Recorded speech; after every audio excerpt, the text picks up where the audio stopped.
Kindly be seated. We request everyone to please turn off your devices.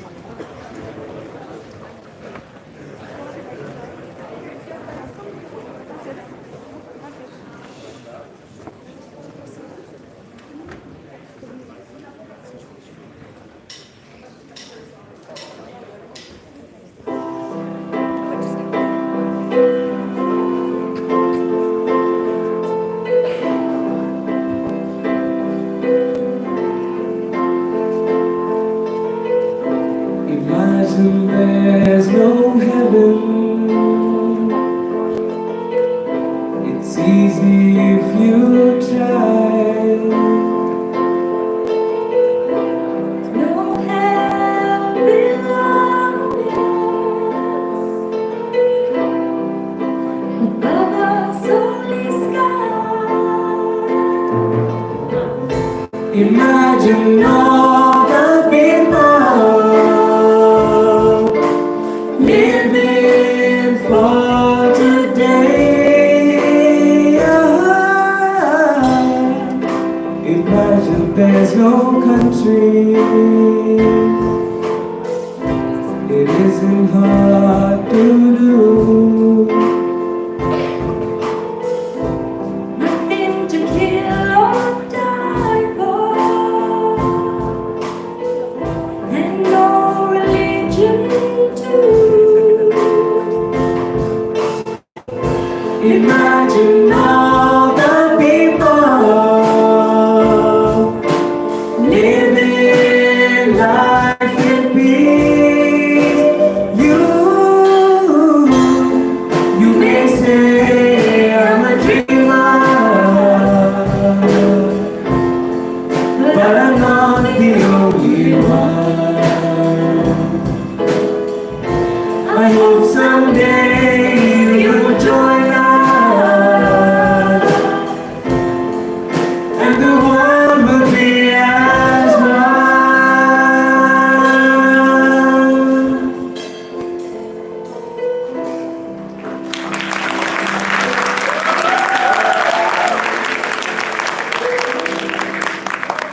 Imagine there is no heaven.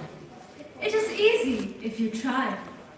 No hell below us, above us, only sky. And the world we live is one. A very warm welcome to all those present here. I, Harihar Madhu, And I, Alice Joseph, welcome you all to the closing ceremony of the 10th edition of the Youth Global Solution Summit, the entirely student-led event hosted by Delhi Private School Sharjah.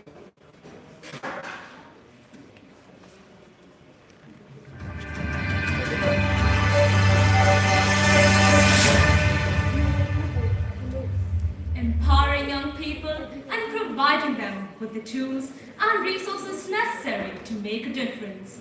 The Youth Global Solutions Summit is helping to create a more sustainable, equitable, and just world for generations to come. This mega international summit has brought together over 150 delegates representing various countries, corporates, international bodies, and agencies of civil society to address specific global issues. Carpe Diem. Seize the day. Reverberates the whole campus of Delhi Private School Sharjah. This is the singular voice of our leader, the voice of our principal and director, Ms. Vandana Marwa, which is now echoed by all members of our school. A leader who believes in why not rather than why.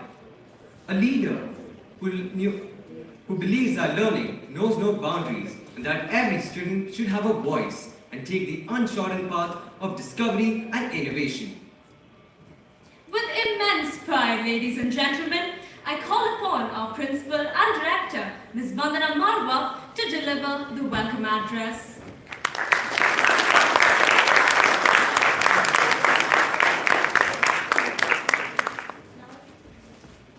Distinguished panelists, special guests, and dynamic delegates, and my dear colleagues. I am very, very happy to welcome all of you to the Youth Global Solutions Summit 2023, the 10th edition. And I'm very, very grateful to each one one of you. Should I start again? And I'm very, very grateful to each and every one of you for being with us today on a Sunday morning. I assure you that it's going to be a morning well spent, memorable and exciting. This morning is actually a culmination of the past 2 exciting days in the campus of Delhi Private School, where more than 150 delegates from premier institutions in India have been engaging in dialogues, discussions, deliberations over the most pressing issues which bother the world and trying to find solutions. And I'm very, very confident that in a few minutes when they make their presentations, the solution which they will all point towards is global coalition. Education is what remains when one has forgotten what one learned in school. In today's fast-paced world, education, learning cannot be restricted to the confines of a classroom or within the pages of a textbook. Learning has to be an experience from the environment. Platforms like YGSS provide an opportunity to the young students to actually widen their perspective and have a privy to the expertise and experience of accomplished people who inspire them and constantly enhance their mindset. And that's the purpose.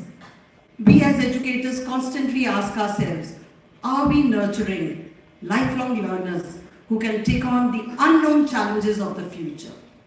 This vision of ours has turned into a roaring mission only because of encouragement and guidance by an individual who stepped into the field of education as a small ripple, but today is a huge wave. An educationist who ensures he rises up to all occasions and also keeps ahead of times. We are in complete awe of his energy and enthusiasm for quality education. Ladies and gentlemen, please join me as I welcome our Managing Director, Mr. Dinesh Kothari, who is going to be our chief guest for the morning and chairing the proceedings of the morning.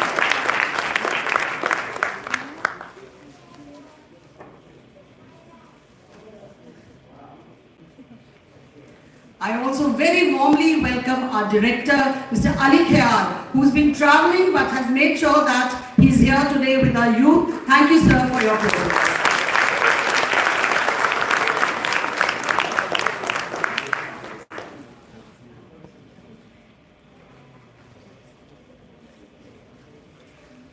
We have with us our esteemed panelists, member of this panel.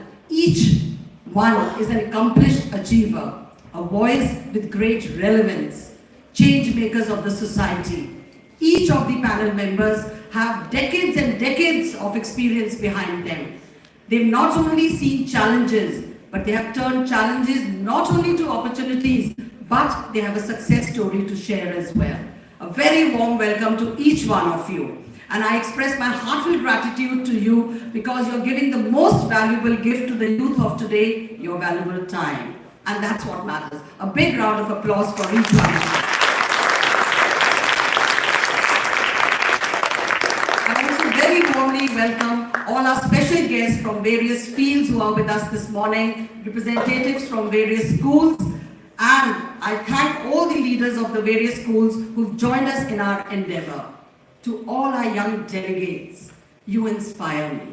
The last 2 days, your presence, your participation in the various dialogues and deliberations has taken the summit to a very different level. The maturity and the insight you brought in for your discussions was definitely very, very reassuring. We are now confident that the future is in safe hands. The world has great hope in each one of you. And I'm sure each and every one of you will be a global contributor, an empowered one, and make a difference in whichever fields you chose to be. I also take this opportunity to congratulate each one of you for another milestone achieved, because on the very first day, some of you did get the great news of your board performance. Congratulations for this achievement. To our team, YGSS, kudos to all of you.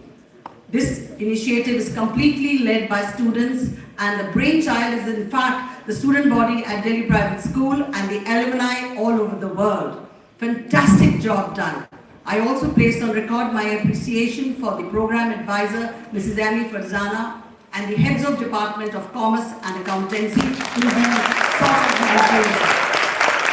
Take a bow and enjoy the fruits of your hard work. Ladies and gentlemen, I would just like to conclude with a thought. We all exist. And because we exist, we matter. And because we matter, we have a responsibility. So let us all find our ikigai, our purpose of being, and follow it. Thank you, ladies and gentlemen.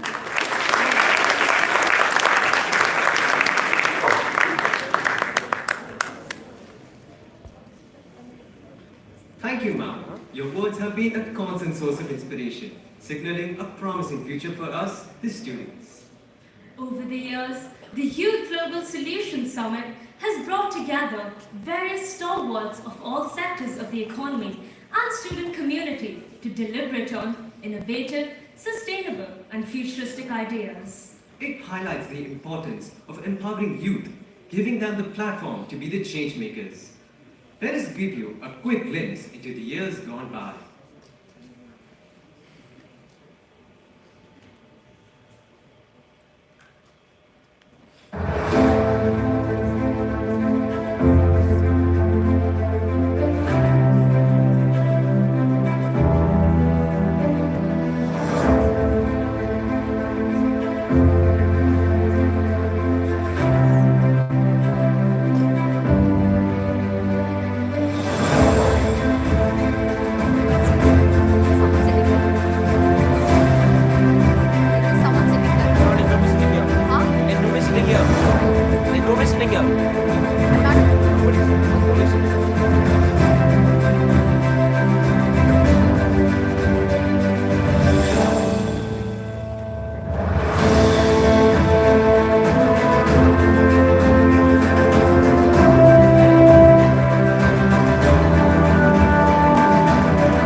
The high energy and enthusiasm displayed by the young participants in the video are a testimony to the potential of the youth to drive change and create a better world. A leader, great and humble to the core, with energy and zeal always in store, works for people's progress endlessly and leads them all selflessly. From the day we began the Youth Global Solutions Summit, our Honorable Managing Director, Mr. Dinesh Kothari, has given this event his unstinting support and has been a constant source of encouragement. Sir is a successful entrepreneur, a philanthropist, and a visionary leader who has always been ahead of his time. Under his patronage, the Delhi private school family continues to grow as our campuses expand and reach out to more. So, with great pleasure, we request you to share your erudite views on this occasion.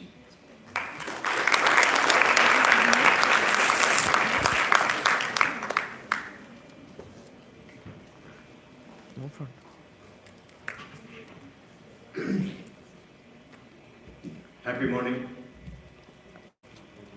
Good morning. Assalamu alaikum. It's a wonderful morning for two reasons. Number one, to be amongst youth. Because in you, we see our tomorrow. And the theme is so apt for this time. We say solutions. Solutions for you. We seek solutions because there are challenges. If there were no challenges, we would not be thinking for solutions. And kids, students just think if there were no challenges, what the life would be. Reasonably dull and massively boring. The fact there are challenges, we wake up every morning to find a solution. The problems that we are today facing is more than technical challenges are the emotional challenges that we are facing. Well-being, healthcare, the way we think. And as I see from the panels, there's one area we very well addressed, and that is about the healthcare. Emotional quotient is so important today, and that's where the learning comes. You know, as we started this thing, there was a thing played in the morning, beginning, which talks that we don't have heaven, we don't have hell, but we have sky above us. If all of us raised our hand, what will we do? Can we all raise our hand? We are touching the sky, right? The sky is right here. It's not way above. And what do? We push it a little more. That's what youth does. That's what the solution is all about.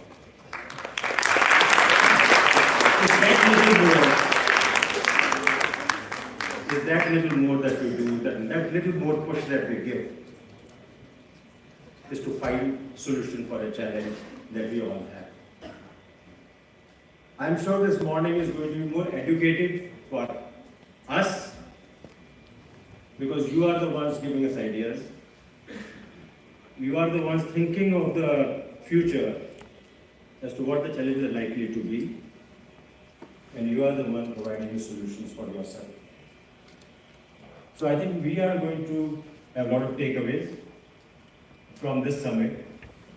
And most important is when youth is discussing solutions for tomorrow, one thing is for sure, for all the panelists I can tell you, our future is pretty safe. Because you are addressing those things, and when you find solutions, we are sure that tomorrow for us is good, and for you it's going to be wonderful. You know, of late I have been reading a little bit of Khalil Gibran, and when it comes to giveaway, charity, first question we say is, am I giving to a deserving person? Or I would like to give it to a deserving person. Just imagine if the trees decided and the flock decided, the cows decided that I like to give my fruits and milk only to deserving person. What will happen? You won't get anything. So when you are giving, there is no deserving, everyone is deserving, and give it without that sense of binding that I must give it to the person of my choice, because trees and even the cows don't decide that. They give it selflessly. So that's something, if we have in our heart, let me tell you, we have most of the solutions coming our way.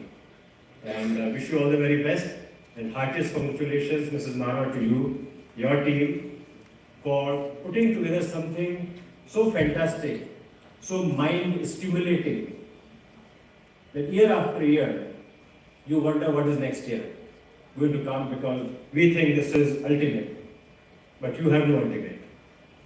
You have challenges every day, and these children are living up to those challenges, and your team is wonderful, and I must compliment all of you for doing what you're doing, and heartiest congratulations to all the students and the student council for putting together such a wonderful program. And I welcome all the panelists, my colleagues, our chairman and director, Mr. Ali Khan, who is amongst us, So I'm sure we're going to have a wonderful time this morning. God bless you and have a wonderful morning. Thank you.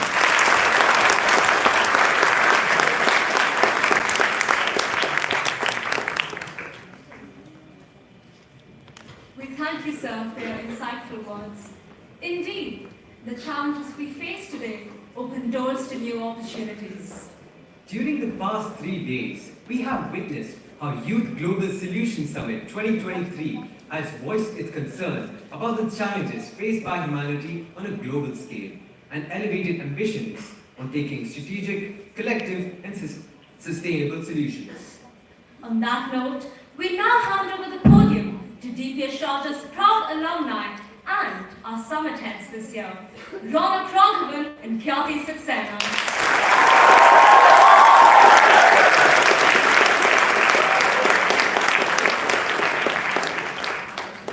Witness the tide of change. Powered by the engines of the future. Welcome to the Youth Global Solution Summit 2023.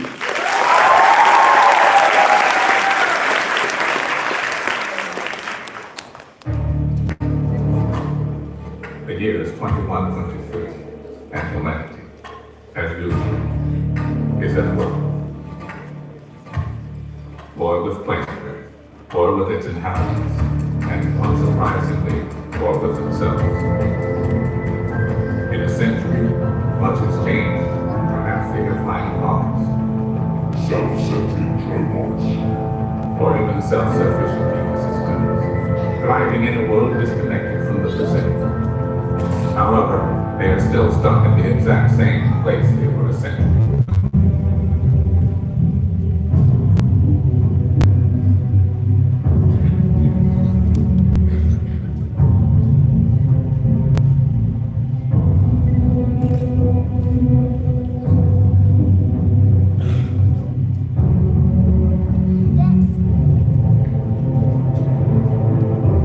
As old alliances frame and countries compete for resources, it is clear that new agreements must be forged to keep the world at peace as we know it. How dare you continue to look away and come here saying that you are doing enough when the politics and solutions needed are still nowhere in sight. Now, we face a choice. Prepare a future of perpetual crisis. Or break through to a better future. Time for change is now.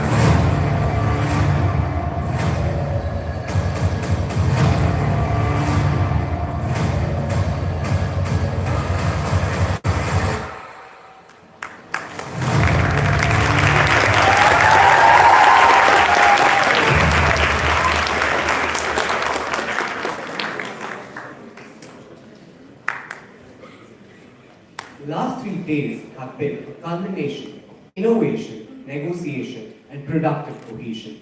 Our delegates have committed themselves to creating a society that incorporates the opinions of all multitudes. For the past 3 days, we have seen the height of solution making. Together, we are united, working towards a common goal. The theme of this year's summit, Global Coalition. We have recognized the challenges facing the world and have embarked on a journey to resolve these conflicts tactfully.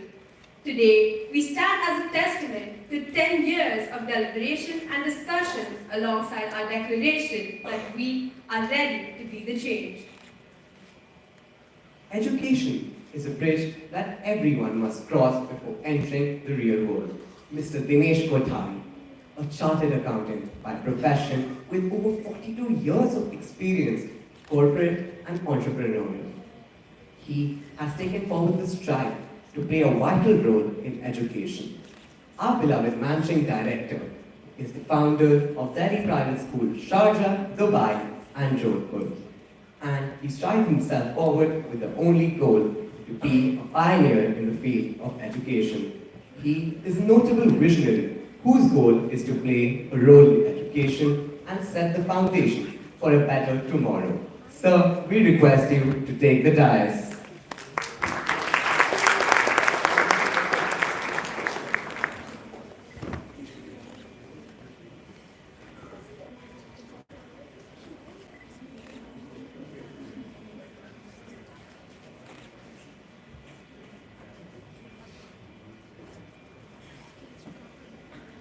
paying attention to the situation at hand, seizing opportunities to turn things in your favor are one of the key factors required to run a successful business.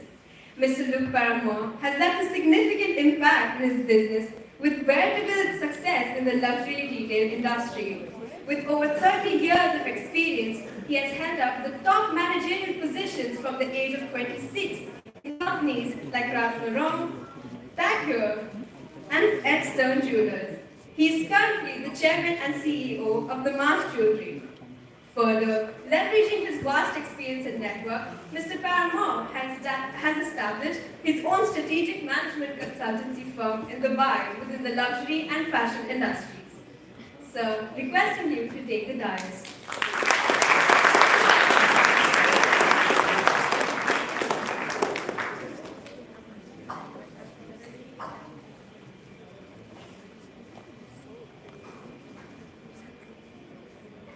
Thank you, sir. Human rights is the feeble alarm and the awakening to the unheard's lament. Dr. Jaligan. Dr. Jaligan believes in the relevance of law in every profession. He is the chairman of IDM International University. Under his very capable leadership, this institution has expanded globally, fostering responsible citizens and creating inclusive societies. He has technicalities in every field, like law, management, and IT. He has authored numerous articles and books, motivates people and teaches leadership, and is the founder of the Jalaram Foundation to empower the less fortunate. Sir, it is our honor to welcome you to the dais.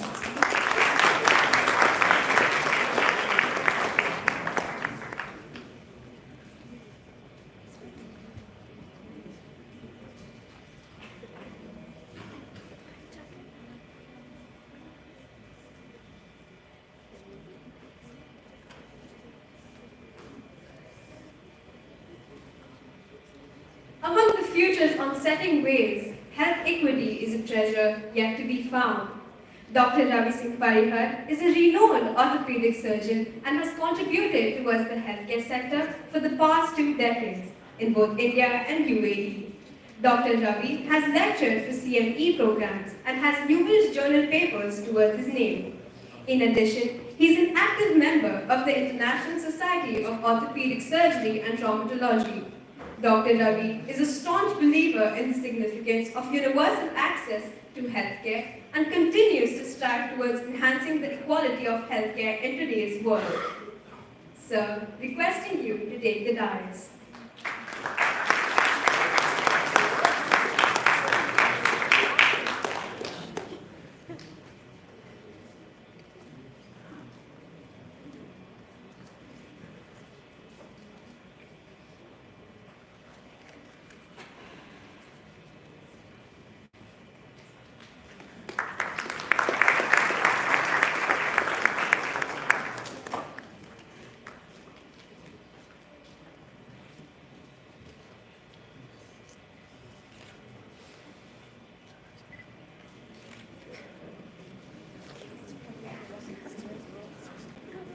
A huge round of applause for our little angels guiding the future.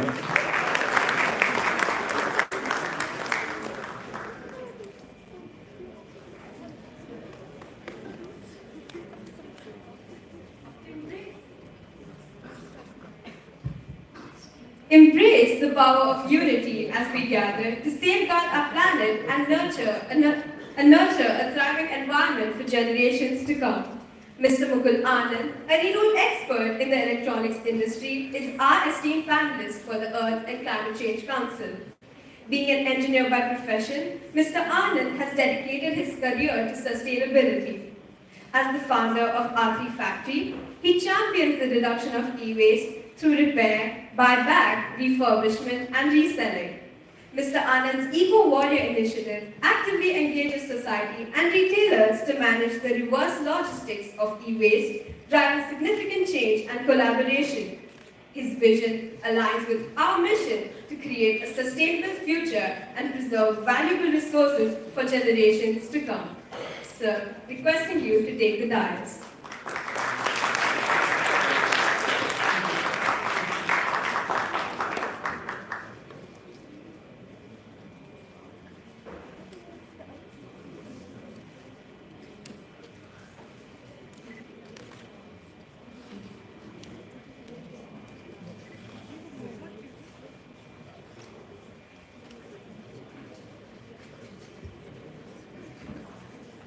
AI is becoming increasingly conscious. New discoveries are being made at a subatomic level, and all functions are now automated at the hands of technology.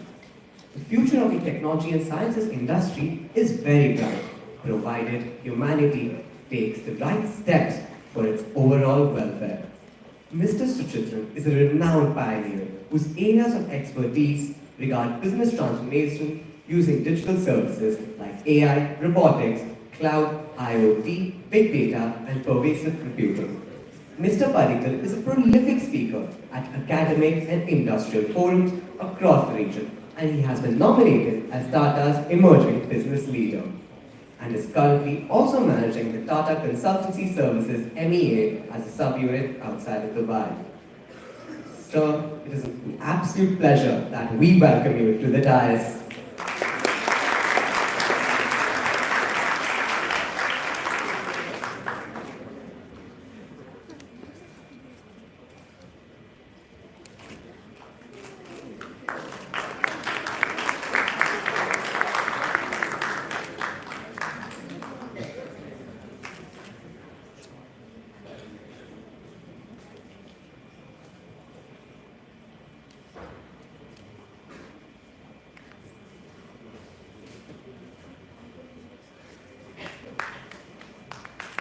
Request a big round of applause to our panelists.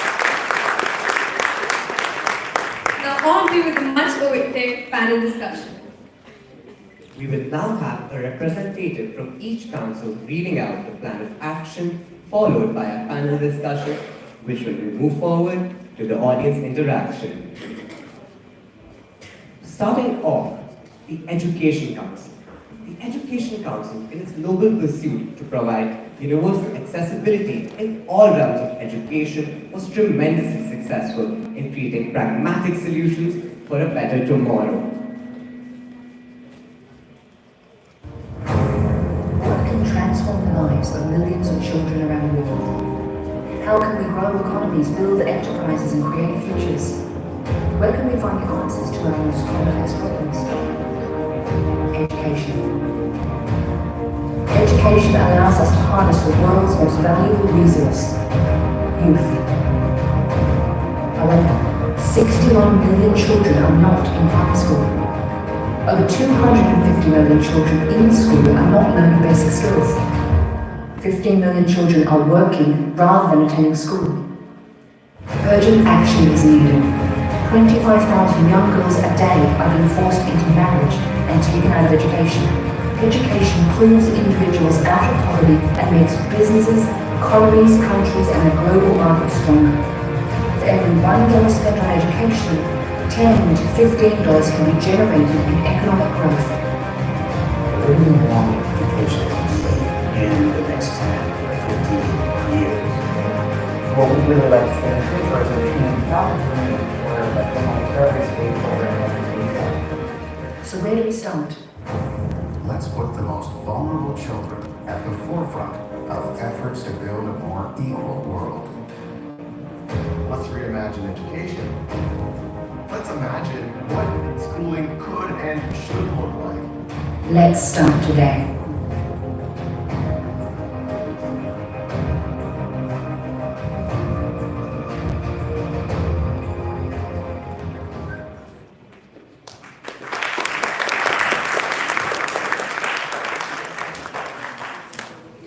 I would now like to call upon Amal Bakar, representing the Education Council.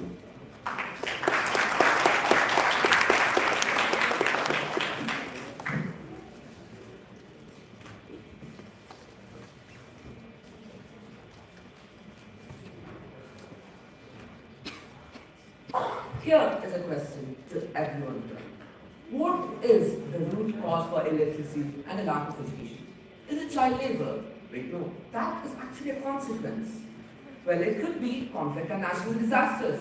No, we have some nations which have neither of them and yet still struggle with education. Well, these were the questions that we, the Education Council, were pondering over the last 2 days. And here are the solutions that we were able to come up with. Our first clause provides a few introductory and compulsory notions such as universal education, child labor, and all major obstructions to education, while paying our due respects to the Sustainable Agenda 2030. Our second clause calls for the creation of a new framework for the promotion of education in cooperation with the Global Partnership of Education and provide a detailed breakdown for the same.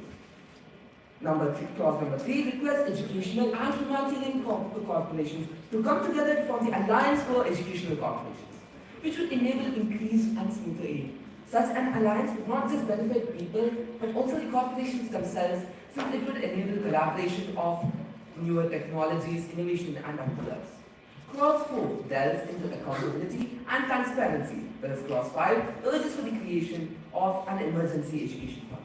Clause 6 brings about innovative measures and enables the educational sector to keep up with today's world. Take for instance our subclause, which calls for every nation's cyber wing to create AI software capable of identifying vulnerable regions within a nation where education might be low or the community may have a social stigma against its education. Clause 7 deals with discrimination in the education sector and gives viable solutions. Clause 8 deals solely with education within regions of conflict, regions such as Nigeria, Ukraine, and Cote d'Ivoire. Clause 9 calls upon nations to encourage public-private partnerships and stakeholders within the educational sector for its advancement and growth. Clause 10, the final clause, deals with one of the root causes of children not being admitted to schools, the lack of security. All in all, our committee has presented practical and viable solutions that are more than just applicable in today's world. Thank you.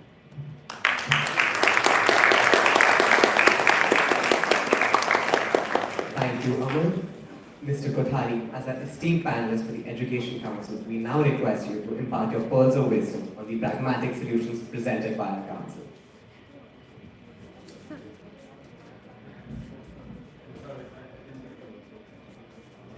So we would love your thoughts on the creative solutions presented by our delegates. You see, there are two important elements which came. One, to ensure higher level of education through participation and partnership, global partnership. See, end of the day, on any sector or any segment in life, there has to be a partnership. Because no one person or no one institution or no one country can say we know it all. So partnership is exchange of knowledge, exchange of ideas,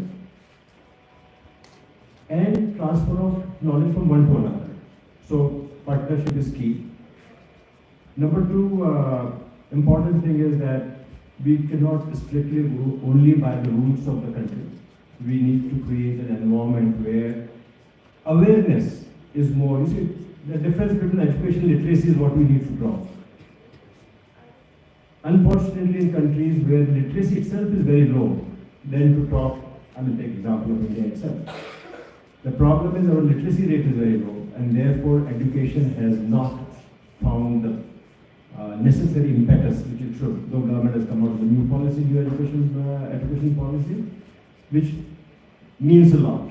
The government has taken certain steps, I'm talking reference to India again, by introducing Right to Education Act, where they have made it mandatory that every child has right to go to a school, and all the schools, private or public, have mandatory to take 25% of the students at entry level who are from economically weaker section.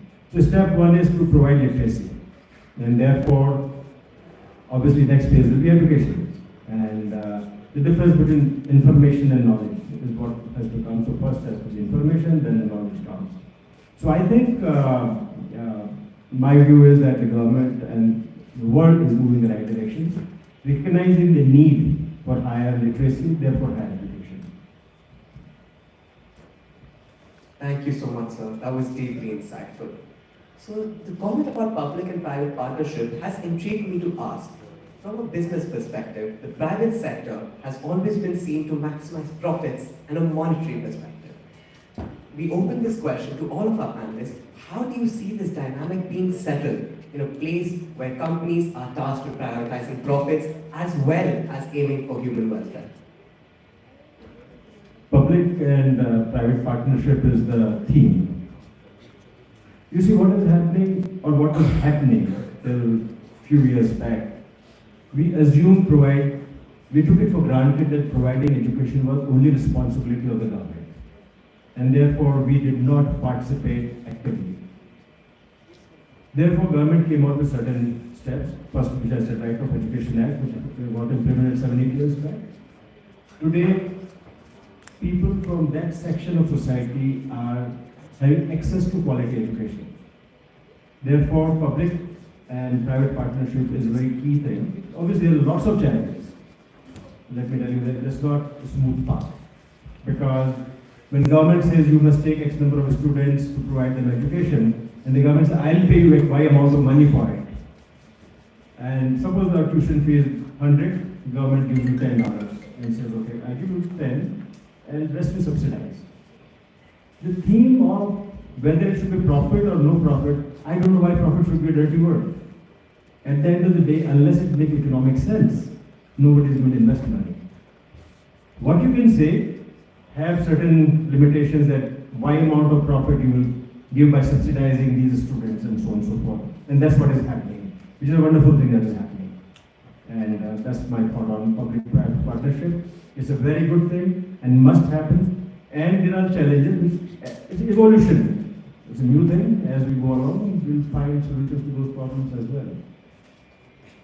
Wow, that was wonderful, sir. It is enthralling to see our panelists completely come with new solutions in a matter of seconds. What our delegates are taking to this solution. It's absolutely enthralling. We now move on to the audience questions. We have Sathik from the audience with a very insightful question to Mr. Kothari.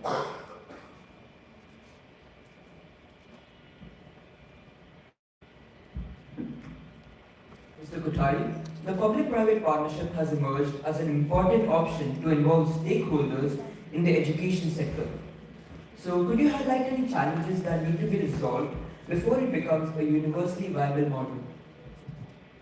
As I was saying earlier, public-private partnership and stakeholders. There are three stakeholders. One is student, teacher, and investor. The interest of all the three have to align. Now, we cannot only say government will provide resources. See, what has been happening, the concept of public-private partnerships emerged because there are two major challenges we have in the education sector. First is real estate, and second is finding the educators, that is the teachers. Since earlier it was responsibility of the government to provide education, therefore the prime real estate where the government streets were set up is owned by them, but unfortunately the quality is not as it should be. Therefore, the second stakeholder, namely the student, was suffering because they were not getting quality education. Hence, the need for public-private participation is important. There are a lot of glitches which need to be ironed out. Starting from the real estate, how do I transfer real estate to the private sector? Number two, government has opened up the doors for ensuring the B.Ed colleges are more controlled by government, so that quality teachers, educators are available. So I think the government is making steps, recognize these challenges, and they are taking the right steps in the right direction. So I think it will take a couple of years, but we are there, we're getting there. Thank you, sir.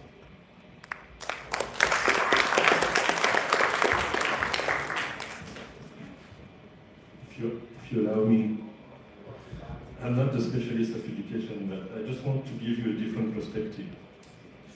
Of course, there is the role of governments, there is the role of private sector to improve the level of education. But don't you think that also parents have a big role to play in education? Don't you think we should help parents to give their kids the right values from the beginning? You know, integrity, effort, all these values of that will make their DNA, their personality in life. Two, companies can help education in education also. We have a responsibility as a private company to educate our employees, to raise their level of skills. Right? This is what at Damas, we have created the Damas Academy 3 years ago. And we have 20 people in the team, trainers, specialist trainers, who try to help our employees to grow their skills in many areas. We have 1,100 people to be trained. And as a retail company, we have a certain turnover in stores, so you need always to keep training and keep training and keep training. And by training, you improve the level of expertise. And what happens in stores? In stores, the salespeople become more effective. So your conversion rate, which is how many people come in your store and how many people you convert into a transaction, is raising. So education actually improves the performance of the company. So I just wanted to highlight a different perspective on this. Thank you so much. It's beautiful to see through the media YGSS different worlds coming together and aligning at the same point of human welfare. That's wonderful. We now move on to panelist grading of the plan of action. We request all of our panelists to pick up the tablets in front of them and grade the plan of action presented by the Education Council, while our lovely audience can go ahead and scan the QR code and pitch in their opinions as well.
Industries Council seeks to achieve a balance of economic prosperity to ensure that every stakeholder can become an ardent contributor to the monetary policies affecting the world as a whole. I've not had anything to eat since breakfast. I've got no money to get any food or get any drink. I'm really heavy now, how bad things really are. I've got 20p to manage.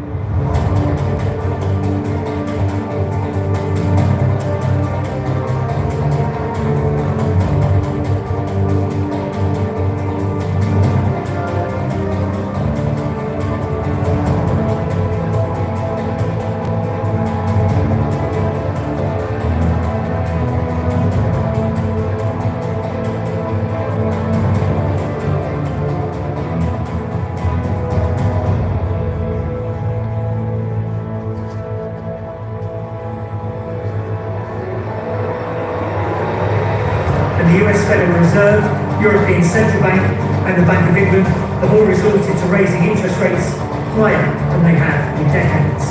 The actions of central banks have gone a long way to taming inflation, and we believe that headline rates have now peaked and should start to come down. But interest rates are likely to be higher over the next 5 to 10 years than they have been over the past 10 to 15 years. Historically, the solution to high demand-led inflation would be a recession catalysed by high interest rates. The trade-off between growth and inflation has worsened considerably compared to the previous regime. The global economy is different from that of pre-COVID and pre-war times, and it will likely stay that way for quite a while. On the positive side, we can now say that the forecasts do not look as grim as many had expected half a year ago.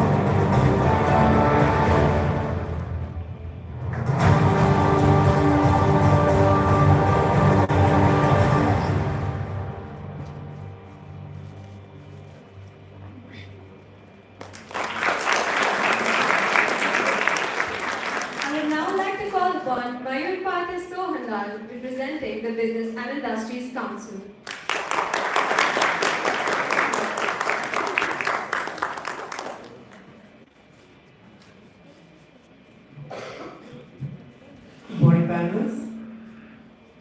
Business and Industries Council, we talk about the 5 most important clauses.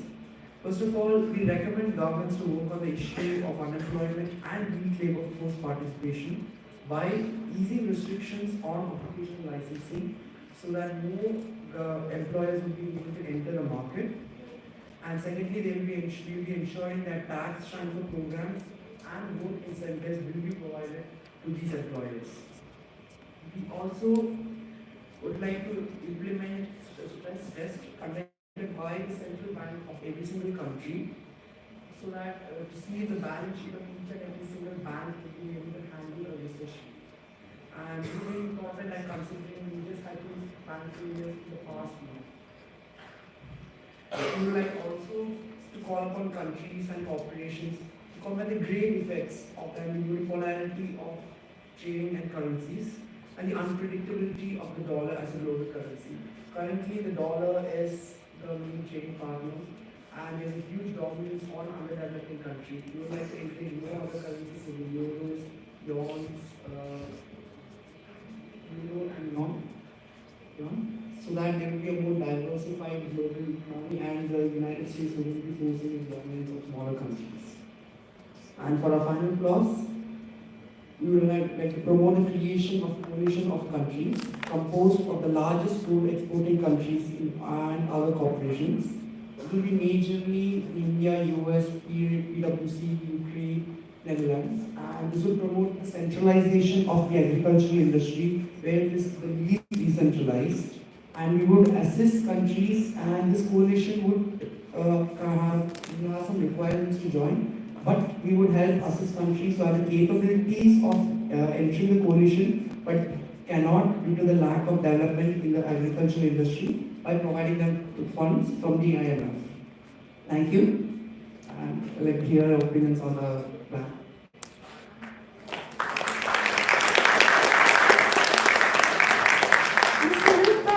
As our esteemed panelist for the Business and Industries Council, we request you to enlighten us with your review on the plan of action proposed by the Council. Thank you. Thank you for the presentation and your efforts to look for solutions in this. I see what you have come up with is mostly, I would say, macro level solutions, either asking governments to take actions or international organizations like the World Bank or IMF. So yeah, the international organization can help, giving advice to those countries that are most affected by high inflation and deficit in US dollars. They do that already, trying to help them manage their macroeconomic policies. And governments, as well, are trying to fight inflation. We have seen it, that the number one tool to fight inflation has been using interest rates and raising interest rates to combat inflation. They have done it, and I think you can see results already. A big question is, they all want to go back to the famous 2% ideal inflation rate. Is this something that should be debated? Why 2%? Isn't it in the current environment that we should consider a little bit more inflation is good for the economy, 3-4%? Because those high interest rates today are putting the economy at a huge risk. Tightening credit is going to hurt the small and medium firms, and is going to put economies in depression. But to give you more perspective from the private sector, a company like ours, which is a medium-sized company, we are looking at expanding our business in Egypt. So Egypt is a typical country with today high inflation, and it's almost impossible today to find US dollars in Egypt. They have a huge deficit in foreign exchange. Their currency has been devalued by 60% over the last year, and they expect another devaluation of their currency. On the micro level, we know Damas as a brand is enjoying a very high awareness and is a brand that people want to have in Egypt. So we know there is potential. And today, because the currency is so weak, consumers are buying gold in Egypt as an investment. So if you are in the gold business, you have a strong activity in Egypt because people are putting their savings into gold. Right? So we know we can grow, but we need to take a long-term view. And we also need to produce locally, because in order to go around the high tariffs which are in Egypt and to go around the lack of foreign exchange, we need to produce locally. That's number one. Two, we also need to offer prices which are lower than in the GCC, for example, in order to adapt to the low purchasing power or available income in Egypt. So all those things we can do to build a business. However, comes the issue of repatriation of your dividends or profits. You start making money in Egypt, and it's impossible to repatriate your dividends back to Dubai, right? So what do you do? That's a key question for investors right now who want to go to other countries is, can I at some point repatriate my profits? So a friend of mine yesterday told me, well, what they do now is, because they cannot keep Egyptian pounds, which are likely to be devaluated again, right? They buy gold. So now they stock gold in Egypt. But you see, it's very challenging for a private company to go in a country that suffers from inflation and lack of dollars, but there are some solutions, practical solutions, and if you take the long view, one day you expect Egypt to become a power, an economic power, and to become, hopefully, to develop a trade agreement with the GCC countries, so remove the tariffs, help to repatriate dividends, and make life easier for private investors in Egypt. So there you really need to take a long-term perspective. Just to give you a practical example, you wanted practical example, this is one.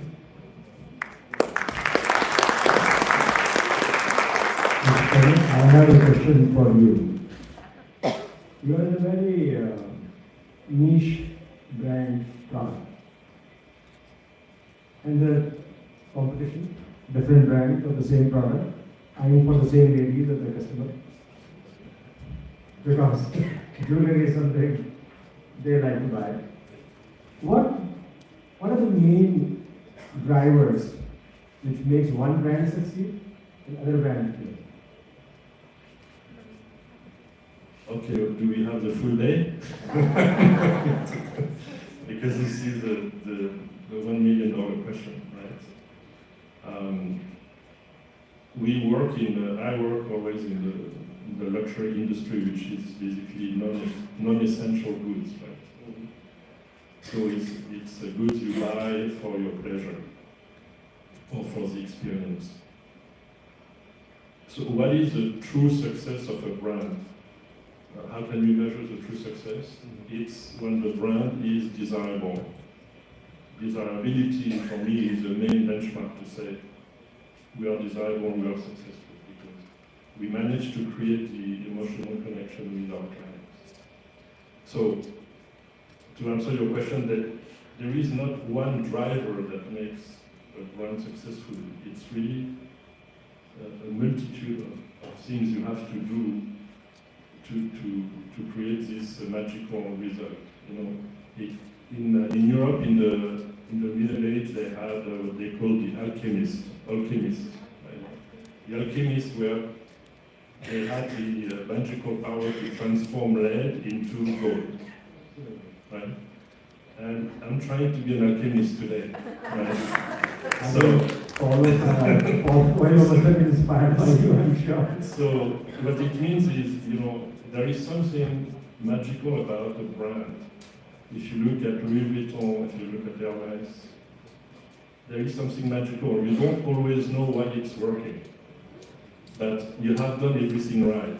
You have done the design right, the pricing is right, the quality is there, the craftsmanship, then you have the right stores, you have the good people in the stores, you create a good experience, you communicate well on social media, people connect with you.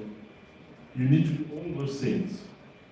And if one of them is not done right, you may fail. Right? So this is the alchemy we are looking for. But at the end, it's a question of having a purpose, clear purpose for your brand, so people can really relate to that. And it's a question of being unique, or I would say singular. The singularity of your brand is essential, the uniqueness. What do you bring that no one else brings? Right? And if you take Hermes, they have had such a singular approach to their brand, the quality of their product, their design, their stores. No one can come close to them. Right? And that's why they are so desirable. So I think it's a wonderful industry because you have a lot of rational things to do, but also there is a huge part which is the emotional, the subjective part. So it's a long answer to a short question, but that's... Does it mean that there's a room for, because all the products or all the brands that they start, they all have the same name. But some still fail. So why does it fail? If they start with the same vision, same mission, same approach. Yeah, I mean, they fail because the execution, right? In the success, 20% is going to be the strategy, the positioning. You have to get this right. This is the easiest part. The hardest part is a seamless execution of this strategy, and very few people can do it well. I read somewhere that your favorite book is Monk Who Sold His Ferrari. What does the monk say? The Monk Who Sold His Ferrari, it's a book that was published 15 years ago by Brian Sharma. And it really was eye-opening for me because basically it's a story quickly of a young, very brilliant litigation lawyer in New York. He's making a lot of money. He's working 18 hours a day. He doesn't have a life, and he gives everything up. He gives up his career to go to India and to spend time with monks. And he comes back a changed man. Right? Why? Because he has understood one thing, is that there is your professional career, there is your family, life, there is your social life. All of this is great, but you need to add a spiritual dimension to your life. If you don't have this spiritual dimension, you are not going to be fulfilled. And I think this opened my eyes because I was like this young lawyer, and actually, accumulating things and wealth is one thing, but it doesn't really bring you happiness. Is being, enjoying what you have is important. So I don't know. I learned a lot from this. I'm trying hard to be like this monk, but at least it's inspiring. Thank you. Thank you.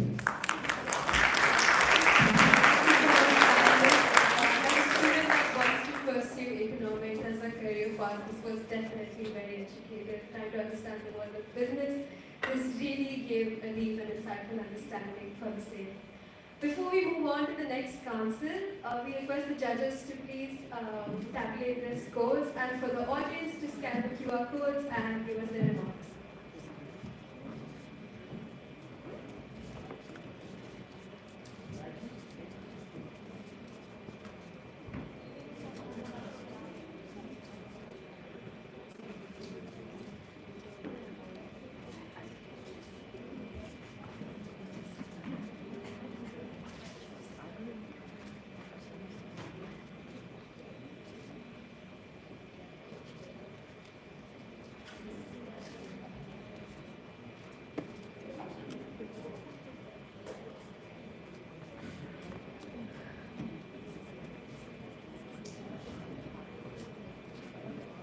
Thank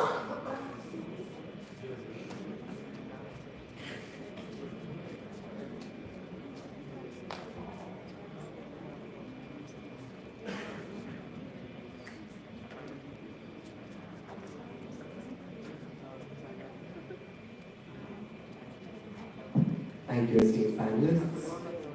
Now, moving on to a very important council, the Technology and Sciences Council. Technology and science has grown in tandem with the human ability to question. From outer space to artificial intelligence, the opportunities are limitless. Our esteemed council has now managed to tackle challenges that were before unheard of centuries ago. I would now like to call upon Aryan Khanna, representing the Technology and Sciences Council, to present the plan of action.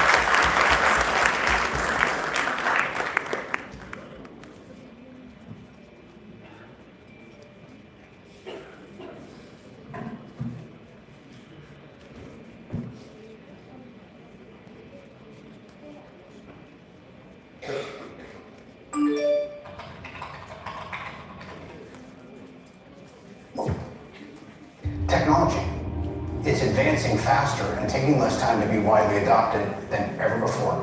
Now it seems we're at the dawn of a new age, the age of AI. New technology, the thing that was going to change everything, was starting to actually change everything.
Good morning, one and all.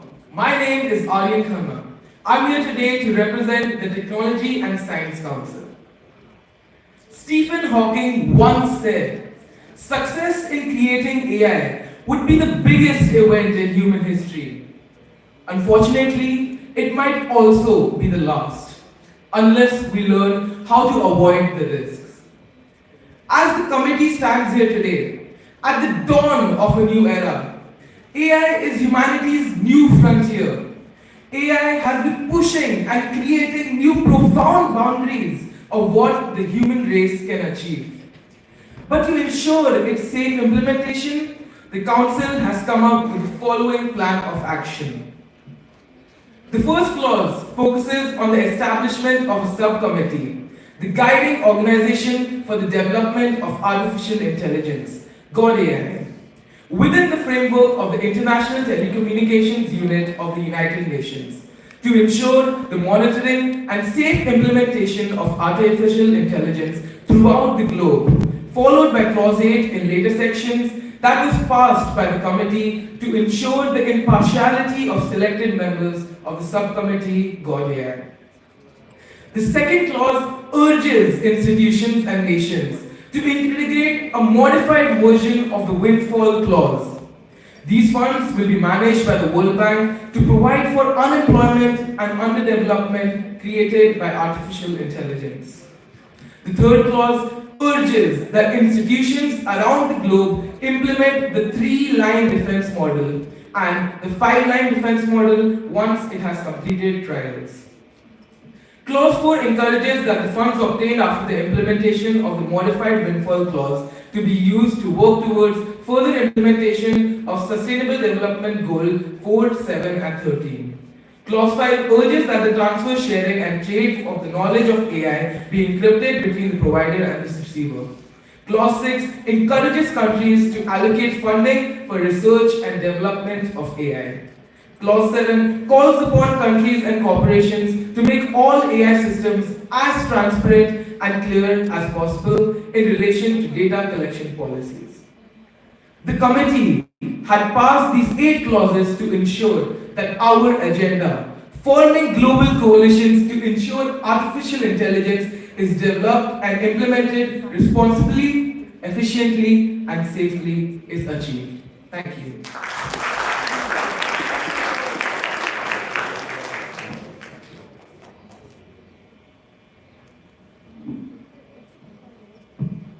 Thank you so much, Aryan.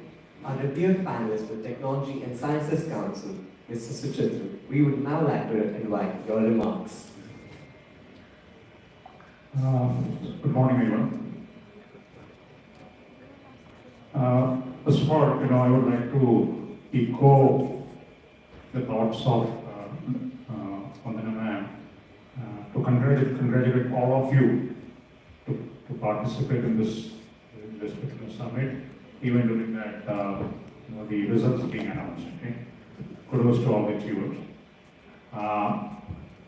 May I request everyone to stand for 10 seconds?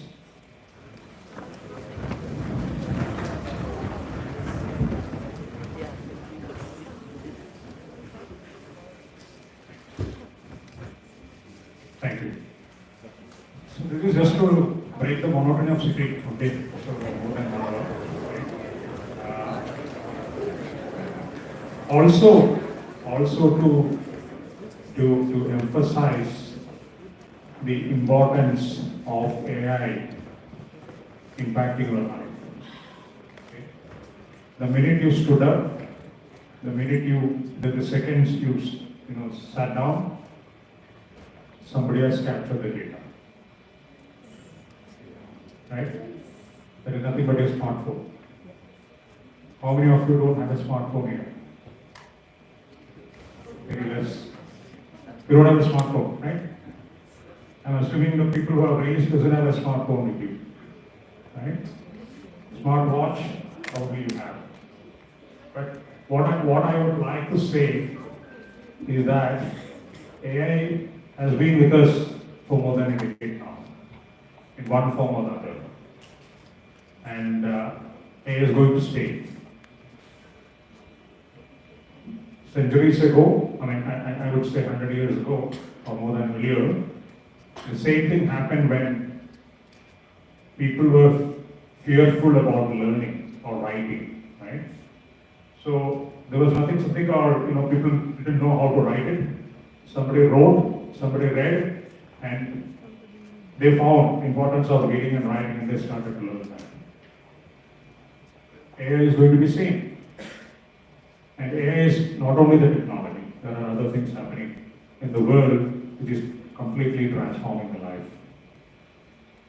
Now, I saw in the YGSS video, the whole universe being so coming out of the doomsday kind of an effect. Here also I saw that a very hard pushing message saying that AI is going to destroy, change things in life. But let me assure you, to all of you, if you know AI a little bit more closer, it can be one of our best friends. Okay? Coming back to the thoughts which the panel said, wonderfully crafted, I would say, your idea of Kodai under ITU. Already some elements of it is already there. Okay? People have already started working on that. You also spoke, you were also speaking about collaboration between government and industry partners, and that is also important. Funding from a private partnership collaboration is very good, but you should also understand that there is a lot anticipated from individuals also to contribute to that. Right? While the government can create an ecosystem, create funds in private-public partnership, there is a lot individuals should also contribute. I think I've captured it well there also. Thank you so much for the wonderful remarks. Yes, sir. Can I just say a few words? I totally agree to Alice who just said AI is here to stay. What I personally believe now, the role now comes on the shoulders of our education, because there's a slight difference between intelligence and intellect.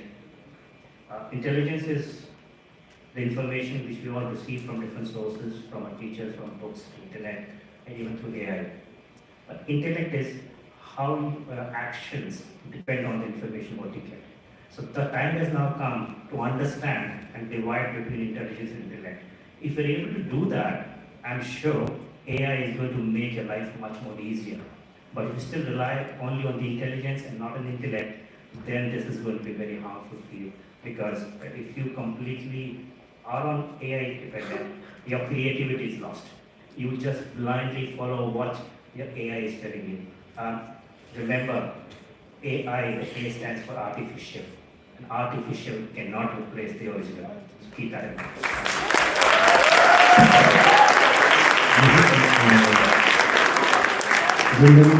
Recently, we saw what happened in California with the failure of SBS Bank. Obviously, it impacted a whole lot of startups because the money which they had received, they kept it in the bank, and the bank wrongly invested wherever they. So, what do you think government should do in terms of rules, laws to protect the startups so that the efforts they have put in and money they have raised is in fact invested? So, to ensure the sustainability as well as viability of the startups, can government play a role in what rules government can frame to protect them? So, wonderful question. I think what can government do to protect such instances of failures? What question I will do, right? Obviously, the expectation from government is to create an ecosystem for technology, AI, etc. Right? So in that, one of the key elements which most of the governments are emphasizing is the creation of responsibility and ethical practices attached to application of technologies. Especially in the case of Silicon Valley Bank, you are referring to that. The elements of failure are multiple in that. AI had a very minimal role in that, right? But of course, could government predict that failure? It predicted, already predicted, but it was all about, you saw that after SPB, there were 3 more banks that failed. It was already predicted last year that these banks would fail, right? And here, and you see that prediction not by AI, by their own, certain individuals who are associated with that already predicted. Now you saw the Google chief who was pioneer in the AI field, leaving and saying that AI will destroy a lot of many things in the coming days, right? But he also said which all areas. Okay? So that is where the government has to really focus upon it. A lot of investment, a lot of work is being carried out on the fraud side of it. And we, as a technology company servicing such large banks, are part of analyzing, as my colleague said, AI can only throw data. Analysis of it, taking a preventive, predictive, outcome is something which we do with a lot of customers. And we see a lot of predictions being true also. In 99.9% accuracy, we are seeing in some of the thoughts being predicted happening. So government is utilizing that nowadays and trying to establish and prevent, taking some measures to avoid it. And as AI has become the biggest challenge, and that's what we all discussed. You answered this already by saying that let's not be fearful or afraid that professionals will lose their job, which will take it over. It's the best tool as long as you use it as a friend. But do you see still that there are lost jobs, unemployment will be created by AI, application of AI? I don't see that. There are not many new areas being developed, especially if I take a small example of health sector.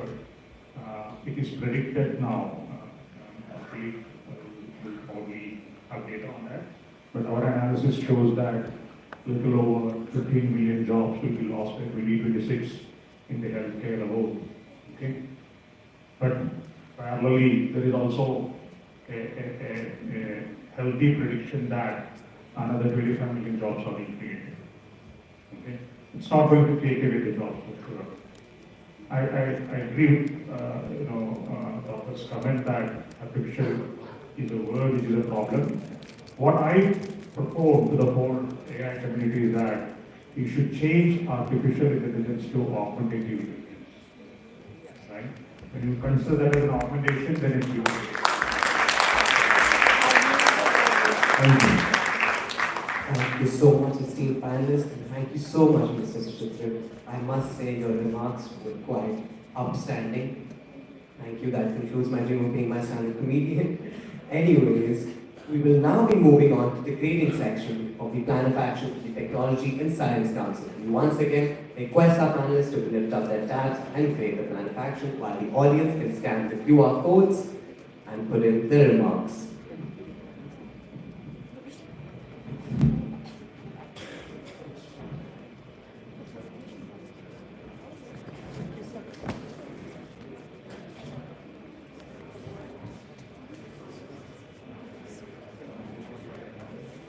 Traveling again.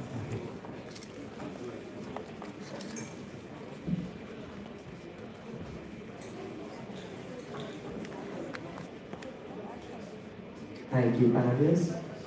This weekend was action-packed. We will now display a video intended to show our intricate deliberations by all of our delegates this weekend.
Lovely to see all our memories being recouped. We now move on to our next quintessential council, healthcare. The Healthcare Council has strived day in and day out to make accessible healthcare a realistic dream in today's demographic. We now invite the Healthcare Council to go on with the proceedings of the event. Silkal, please take the podium.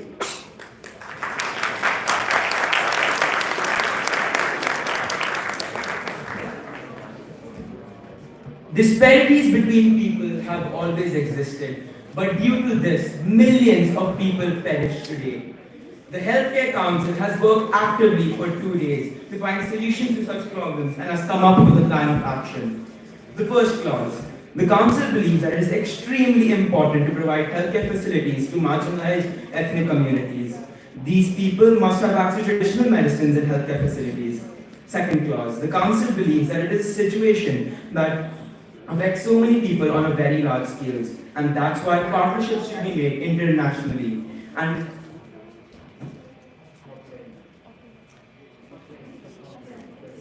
Okay, I'll get it. the council believes that in a situation that affects so many people on such a large scale, it is important that partnerships are made to reduce disparities. Third clause, unequal health is just the tip of an iceberg of a very large, even bigger problem of inequity. The council believes that these root causes must be improved to improve the lives of such minorities. People, irrespective of their gender, race, and ethnicity, must have a chance at medical educational opportunities. The Council believes that acts of data masking must be stopped, and member states must provide reports on progress in the country's progress in providing health equally. Member states must also partner with research institutes to develop and improve technology and AI tools in the healthcare field. Data and research are also extremely important and solving health disparities. This research will help international bodies to distribute resources equally. The eighth clause of the Plan of Action focuses on solving gender disparities by increasing research in fields specific to women. Community engagement is also important to get attention of the local authorities regarding health needs in the area. Finally, the Council believes that this plan tackles disparities relating to healthcare. Thank you.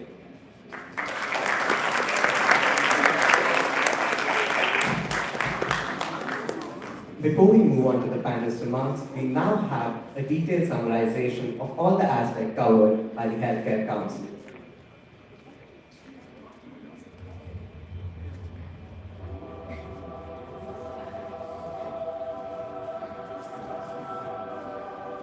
Why didn't the doctor believe me? Did I say something wrong? Do we have to experience the same pain and bias as our parents and grandparents? What if they actually gave us access to those clinical studies we learned about and those cutting-edge medicines?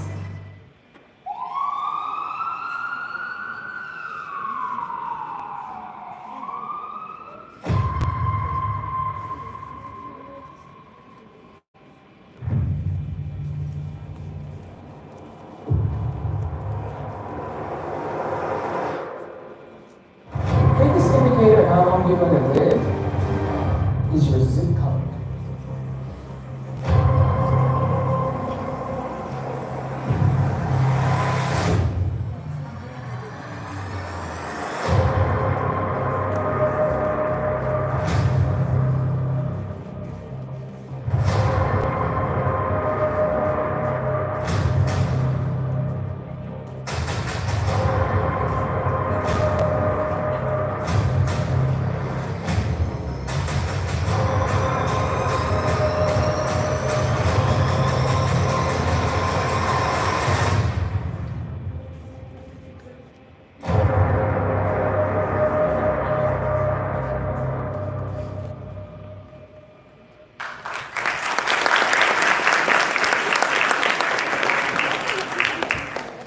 Dr. Parigan, being our honorable panelist for the Healthcare Council, we now invite your feedback.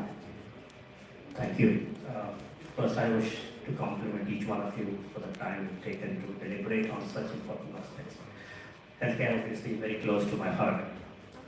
Two things, what we learned out of this pandemic. Like you said, there is a disparity between have and have-nots. But if you see during the pandemic, if the people with the best of the healthcare collapsed, which means the problem was not with the quality of care, it was at the way we deliver healthcare. I think the future is there has to be a shift in which the way healthcare is being delivered. Let me give you a scenario. Imagine somebody is standing on top of a mountain, and down below on the road there's an ambulance standing. The ambulance is waiting for you to fall and then takes you to the hospital. This is exactly what our healthcare is now. They wait for you to become sick, and then the healthcare system comes to you.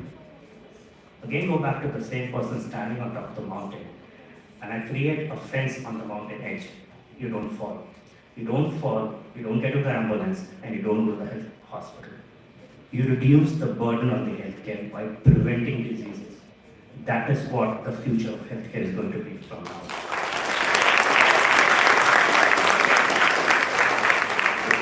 How do you do that? You have to strengthen your surveillance. You have to strengthen your research into vaccination. Many hundreds of years ago, there was a fire in Rome, and the whole Rome was burned down. That was the time the emperor of Rome decided there has to be a system of firefighting, and that is where the firefighters came in. So when there is a problem, you have to have a system in place. Now healthcare has a problem. You should have a team, a rapid response team which goes to the area where there is a disease which is going to come up, contain it. You have to have data sharing. You have to have artificial intelligence, that is where it is required. You have to make sure your hospitals and small areas are connected through tech so that healthcare has to go to homes. That's the other shift which has to happen. So preventive health and healthcare to your homes are the two major takeaways of this present scenario now. Thank you.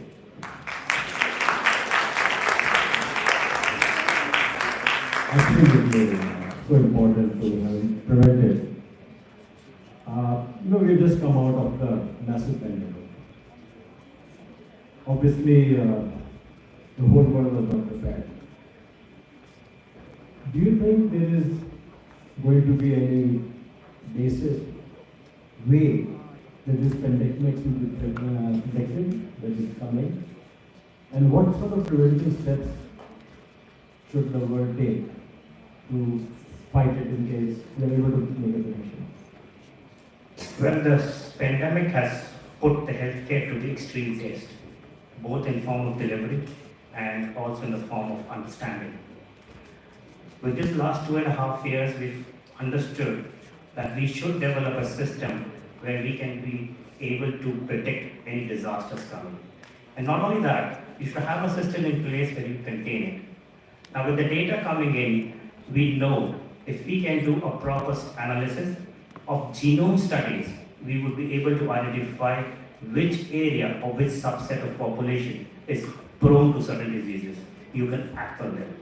The recent advances which has happened in mRNA technology, which would help to make better vaccines. So we should build up our vaccination programs. We should cut down on diseases which is causing a lot of burden on healthcare. Third, you should go in such a way that whenever there is a source of infection coming in, immediately should be contained. The data should be shared, travel should be restricted, and then that is the best way of doing it. Understand? The most important thing what I still feel out of the outcome of pandemic is the government should come together. There should be accessibility of medications, accessibility of people, there should be accessibility of vaccines. That is very, very important. And I think that's the way forward. Prediction, and the most important thing now, not to forget, we always talk of healthcare for human beings, but the transmission was always to animals. We have to strengthen our animal husbandry. We have to strengthen the veterinary sciences to understand the animals and why they are the source of spread. So that is the most important part of surveillance and prevention of future pandemics. Thanks. These life science researches that are happening are primarily focused on being developed by developed nations, United States, Switzerland, where pharma industry has been large and countries can afford huge allocations to research and development. Obviously, they're expensive. So the result is the poorer nations are still not having accessibility to that. So, what's your view on this? That what should be done that these life sciences are made available to poorer nations at affordable cost? You know, healthcare is very expensive, and there are two main components of where the expense is. One is development of infrastructure, and two is research. Now, what is happening in the West is because they have excess money, they can pump in money on both the aspects of healthcare. Countries which are not very economically stable first have to go into developing of infrastructure, not only the machine, but also in the human. We have to train more doctors, more nurses, so that your basics are covered. You should strengthen your sub-centers, your healthcare mechanism, so that the load on the government or the private healthcare system is reduced. And then the money saved can be put into research. That's point number one. Number two, the high-end countries where the research is happening, that is where AI, the technology, can come in. I can tell you, there's something remarkable which is happening now in the field of surgery, known as robotic surgery. I could be sitting here and operating a patient thousands of miles away in another hospital, in another theater.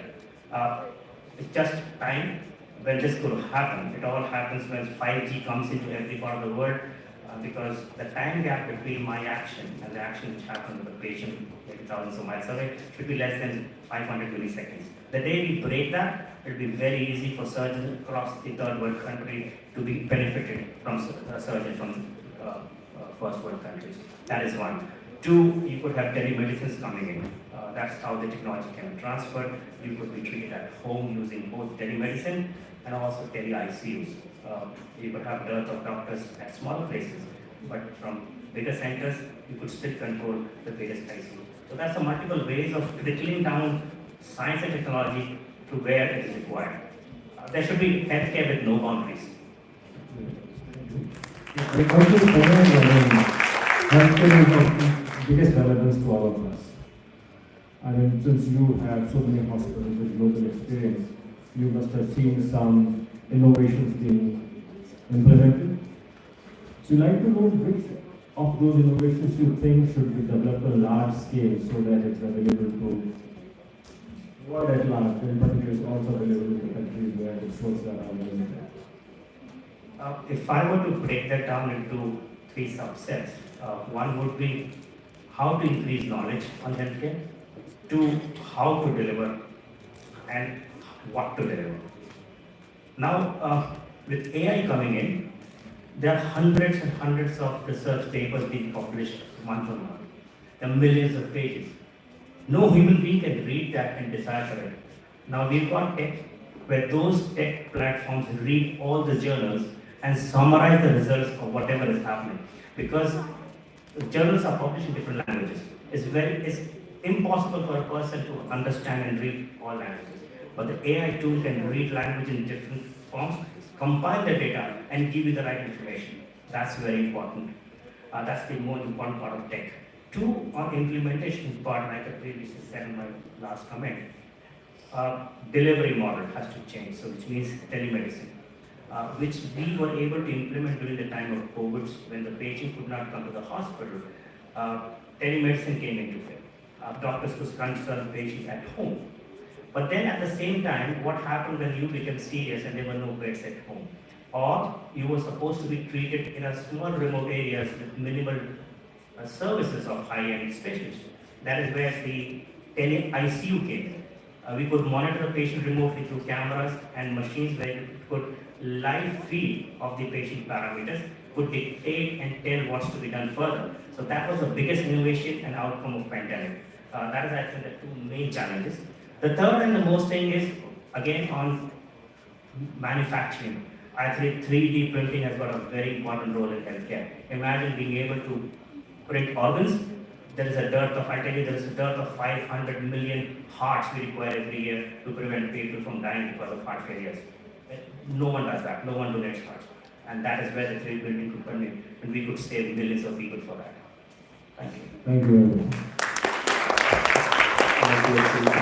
It's wonderful to hear such intricately detailed remarks. We'll now be moving on to the grading segment of the Healthcare Council. And once again, request our panelists to lift up their tabs and enter their scores. Audience, we expect your ardent participation as well.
Human Rights Council is emblematic of the need to eliminate social dichotomy, which ensures a balance between what is morally right and what is legally enforceable. Through deliberation and global synergy, the Council has come a long way to forge solutions that everyone can learn. This Universal Declaration of Human Rights may well become the international Magna Carta of all men everywhere.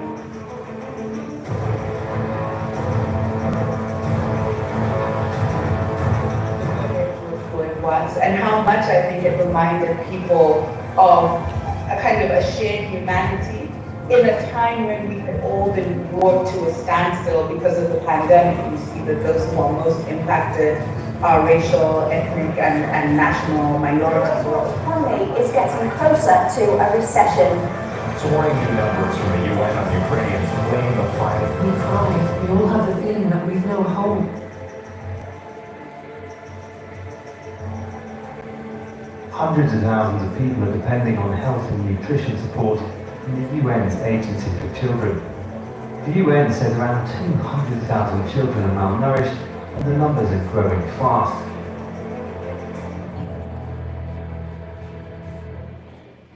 So I've seen what mankind is capable of at its worst.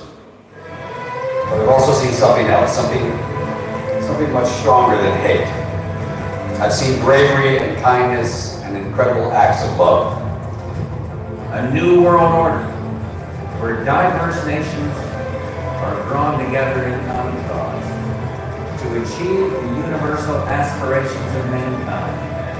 Now some of you are sitting there thinking, oh, this is utopia, it's naive, these things will never come to pass. But imagine someone in 1966 talking about equality, the rights of the disabled, and so on. These two somewhere in Africa. You call me a dreamer, let me cite another dreamer, Martin Luther King. He said that the moral arc of the universe is long, but it tends towards justice.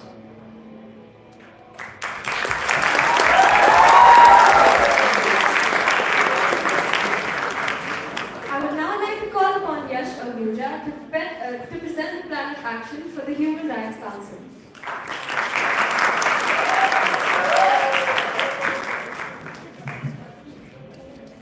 A very good morning to everyone present here. I'm Yash Ahuja, and I'm here to represent the plan of action of the Human Rights Council. To begin, I'd like to extend my heartfelt gratitude to the panelists present here for taking time out of their schedules to convene here and look at our plan of actions brought up in committee. In the HRC, solutions were extensively discussed across a multitude of aspects of global coalition, and not to mention the exciting debate that took place. Our plan of action has focused on a set of certain fundamental rights, notably the right to freedom of movement, right to protection, right to information, right to justice, right to housing, right to employment, and right to life. Now, we will move on to observing the plan of action. Clause 1 urges the effective implementation of the United Nations Convention Against Transnational Organized Crime while paying special heed to the following provisions, such as the Protocol against the Trafficking of Migrants and the Protocol to Prevent, Suppress and Punish for guaranteeing the fundamental and constitutionally guaranteed rights of individuals in harm. Second clause requesting the creation of a rights book which should be promoted and distributed by organizations such as, but not limited to, the World WHO and UNICEF. Also to note, this book will have a list of all the fundamental laws present in each country of every individual, and a list of hotlines in case there are some issues being faced by the individuals present. Clause 3 urges the nations to create an online platform regarding the national employment policies of the state and hardships faced by the laborers to shed a light on what the laborers face in their everyday lives, in their working environments. And voice over internet protocol calling platforms can be set up, which can be used to collect evidence that may be presented from the laborers against the corporation that have hired them. And this is bona fide evidence which can be used in a court of law. Moving on to clause 4, calls for governments to send into the UN Habitat Organization progress reports every 2 years in order to ensure the UN can verify the solutions are being implemented, for the solution that can be implemented. And these reports can be used as topics of discussion in UN forums. And in countries that are struggling with bringing up the quality of human rights in the people, they can use these reports as reference for the same. Moving on to clause 5, we all know about the UAE's emiratization laws, that are present in the nation, such as the mandate for 1/3 of all employment to be women, etc. So that clause calls upon that to be inculcated in further nations, along with mandate for a portion of all employees to be from minority groups, such as minority race, religion, color, etc. And based on this metric will be based on the national population statistics. Moving on to clause 6, emphasizing importance of excluded regions, such as areas in the Armenian and Azerbaijani conflict along the Nagorno-Karabakh region, where the presence of excluded regions and the presence of radical ideologist groups as well. And what's happening here is these radical ideologist groups wish to place their stance on the region, and we would like to bring forth discussions with them and peace talks with them, and provide security from radical ideologists for the people by the use of peacekeeping forces. And then we will inculcate talks with the same and diplomatic talks with the same. And to note here, these talks are not to bring down the demands of the radical ideologists itself, but to achieve a mutual consensus with them. The United Council of the World aim to decrease the human rights breaches that have been taking place, and just instilling further conflict with bringing them down is not going to achieve what we wish to achieve. Thank you.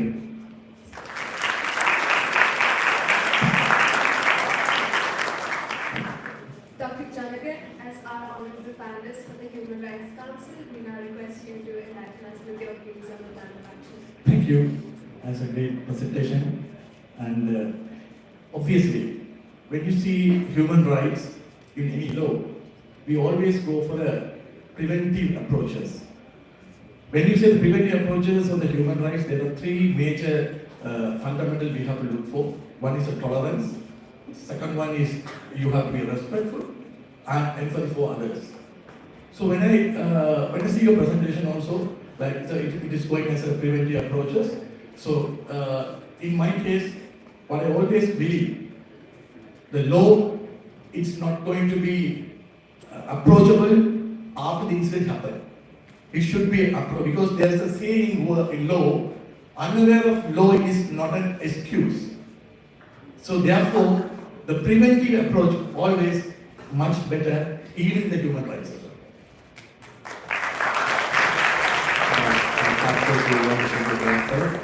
now have the audience rearing and burning to ask you questions. Our future activists from the audience.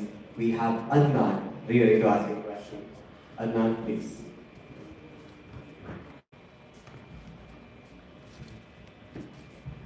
Right. So say that the state government of a country overrules a certain decision in court.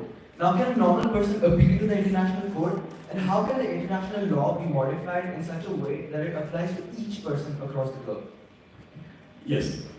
When you say like, if it is the basic problem now all over the world we are facing. So when you say the common law, it is applicable in each and every area. But in each and every country they have their own judicial system, and as well as they are governing by the constitution. So therefore, what we have to do it, when you say the international law will be applicable for basically for the human rights.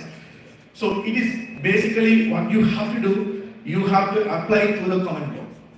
So then we can understand. So that's what you can see in UAE also now moving to the common law. That is also much better practice. We can cover it in the global arena. Thank you. Thank you, Dr. Janagan. Thank you, audience. We will now request the judges to pick up their tabs and tabulate the scores of the plan of action, and the audience can scan the QR code and hand in their answers over. Thank you very much.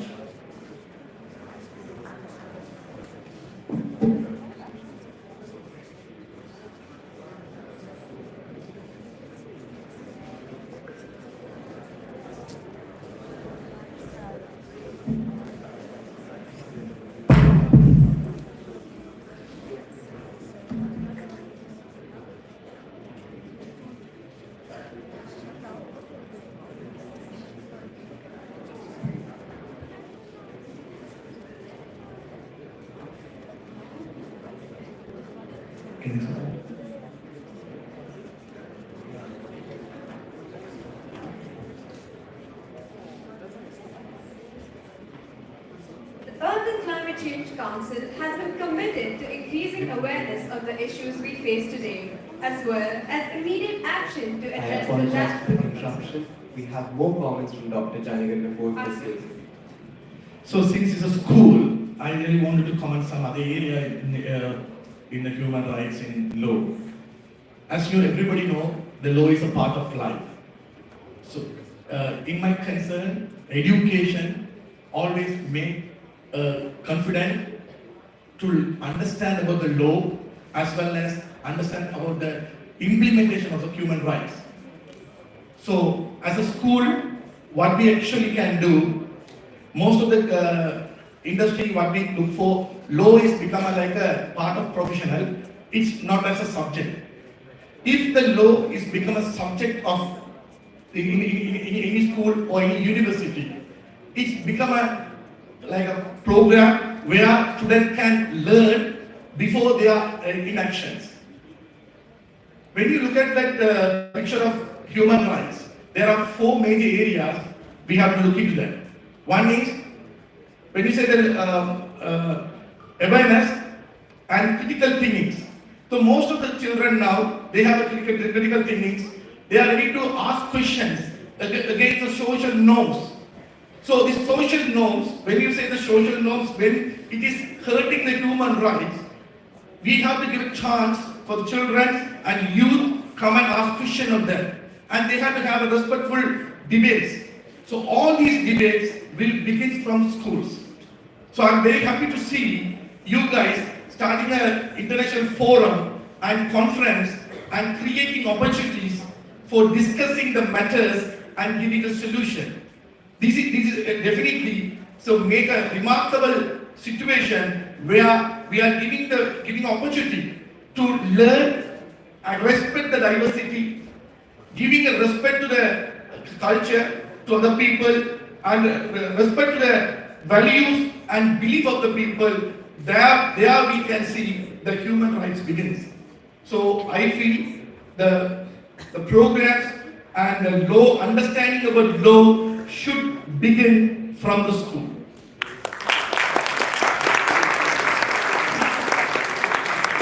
Thank you, sir. The Earth and Climate Change Council has been committed to increasing awareness of the issues we face today, as well as immediate action to address the rapid flux in the conditions around our planet.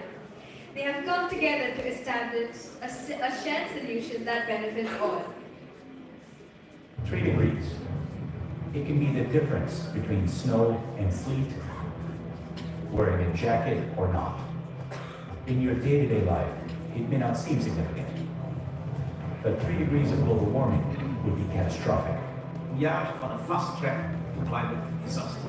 Measures increase of the water, unprecedented heat waves, terrifying storms, widespread water shortages, the extinction of 1 million species of plants and animals. And this is not fiction or exaggeration. It is what science tells us will result from our current energy policy. What we're missing is the fact that climate is already changing and it's affecting us today, the places where we live. It's no longer a future issue. When private companies have a choice between investing in expensive precautions or boosting profits, you can guess what happens. One company, Energy Transfer, well, let them tell you how much they need. In total, we now expect to realize approximately $2.4 billion from the storm. Coal is needed during this energy crisis, but protesters say the real crisis is climate change.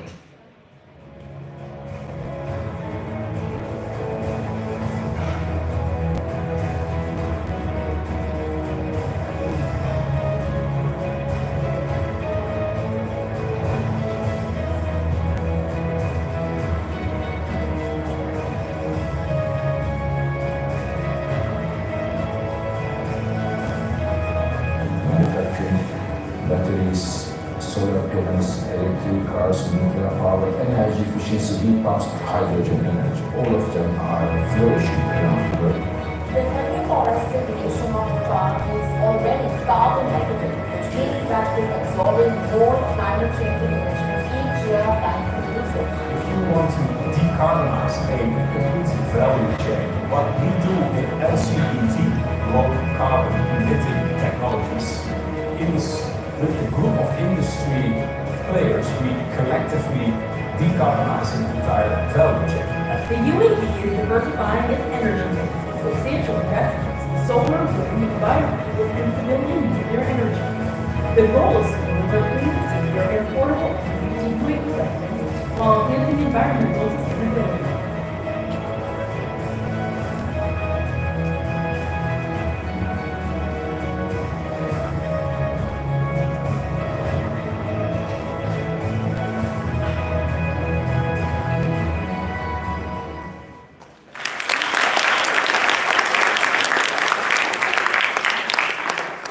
I would now like to call upon Joel Phillips to represent the Earth and Climate Change Council and present the plan of action.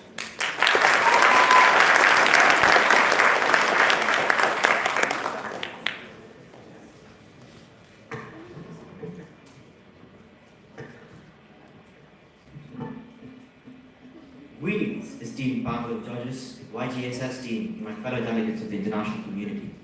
I am Joel Phillips of the Indian High School, and I will be representing the Earth and Climate Change Council today.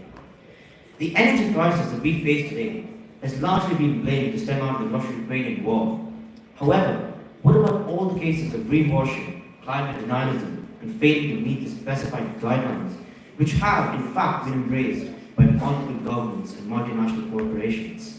These were the major thought-provoking arguments that the delegates of the Earth and Climate Change Council brainstormed upon over the course of 2 days.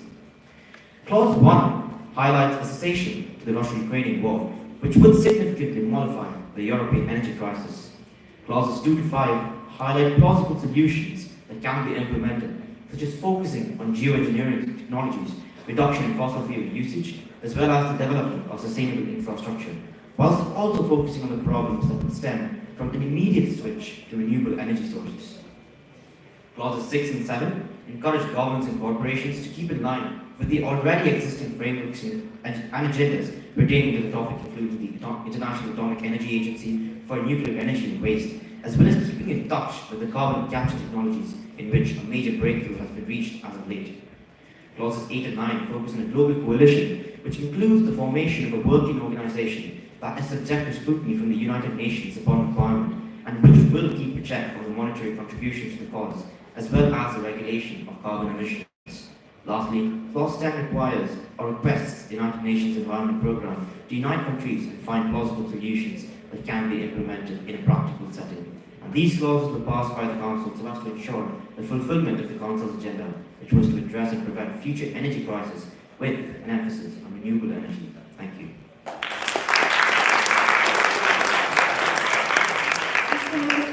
As a meritable panelist for the Earth and Climate Change Council, we would now request you to impart a few of your thoughts upon the plan of action drawn by the Council. Thank you, Joe. It's a very interesting presentation, and I see that you have touched quite a lot of points. But when it comes to sustainability, there are multitudes of problems and multitudes of solutions, right? And obviously, green energy solution, for example, wind solution, solar solution, is the way forward. Like, we all know that very small portion of the land on the very small portion, I think less than 1% can actually fuel can meet the energy needs of entire on Earth. So I think what I see that your recommendation is definitely quite good, and I'm quite excited to be part of this forum because there are lots of learning which is happening thanks to the school and management here. And what we work in particularly, we work on sustainability part of the whole thing. Like say we work on electronics recycling.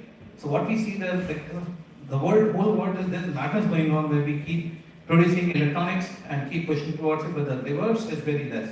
So what happens? We producing lots of waste, lots of energy is consumed, lots of water is getting wasted. So as I said, there are many things which can be done towards reaching the sustainable goal. And I think I would say that we are making right progress. The main progress is now there's an awareness after COVID. There's a tremendous awareness among people that this is not something like we should do it or not. There's no choice. It's must to follow this path, right? Thank you. Thank you so much. That was deeply insightful. Now, sustainability is a topic. Yeah, sir, absolutely. Just to elaborate on what you said, when we look at sustainability and climate change, we have to complete the loop. I'll give you a very small example. The world is talking of electric cars. We've got a 1 billion cars on road at the moment in the world. And people want to change all those cars to electric cars. Imagine the amount of electricity required to charge them. Would that not increase the carbon footprint? 1. 2. All the cars are battery operated. What happens to the battery life? Don't think that you are contributing to the health of the Earth. It's actually creating a lot of carbon emissions. Sir has single-handedly motivated everyone to move to Khakis. Thank you, sir.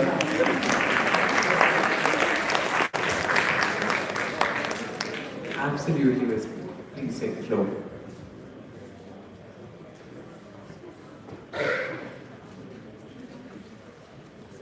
Can you hear me? Yeah.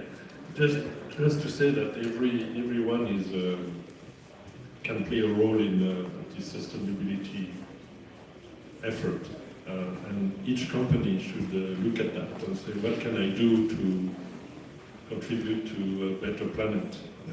So at Damas, what we did is we looked at various things we could do, but a lot of it can be called greenwashing.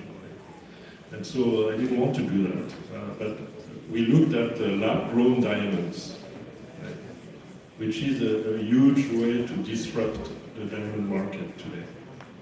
And we are the first one, 2 years ago, we were the first ones to introduce lab-grown diamonds on the large scale in the region. So, you know that natural diamonds tend to hurt the planet. You displace a lot of people, you displace animals, you move a lot of earth, you pollute, etc. Lab-grown diamonds tend to avoid to do this, right? Especially if your factory is carbon neutral, which now the factories tend to be carbon neutral. So lab-grown diamonds are real diamonds. They have the same characteristic as a natural diamond. They are optically, chemically, physically the same.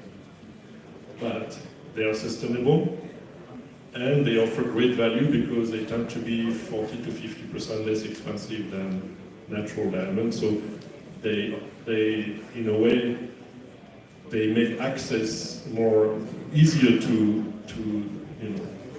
everyone to the purchase of diamonds. Young couples who want to get engaged now can buy a 1-carat diamond solitaire for 10,000 dirham when it used to be 40,000 dirhams. So I think, this is the kind of initiative a company can take towards sustainability.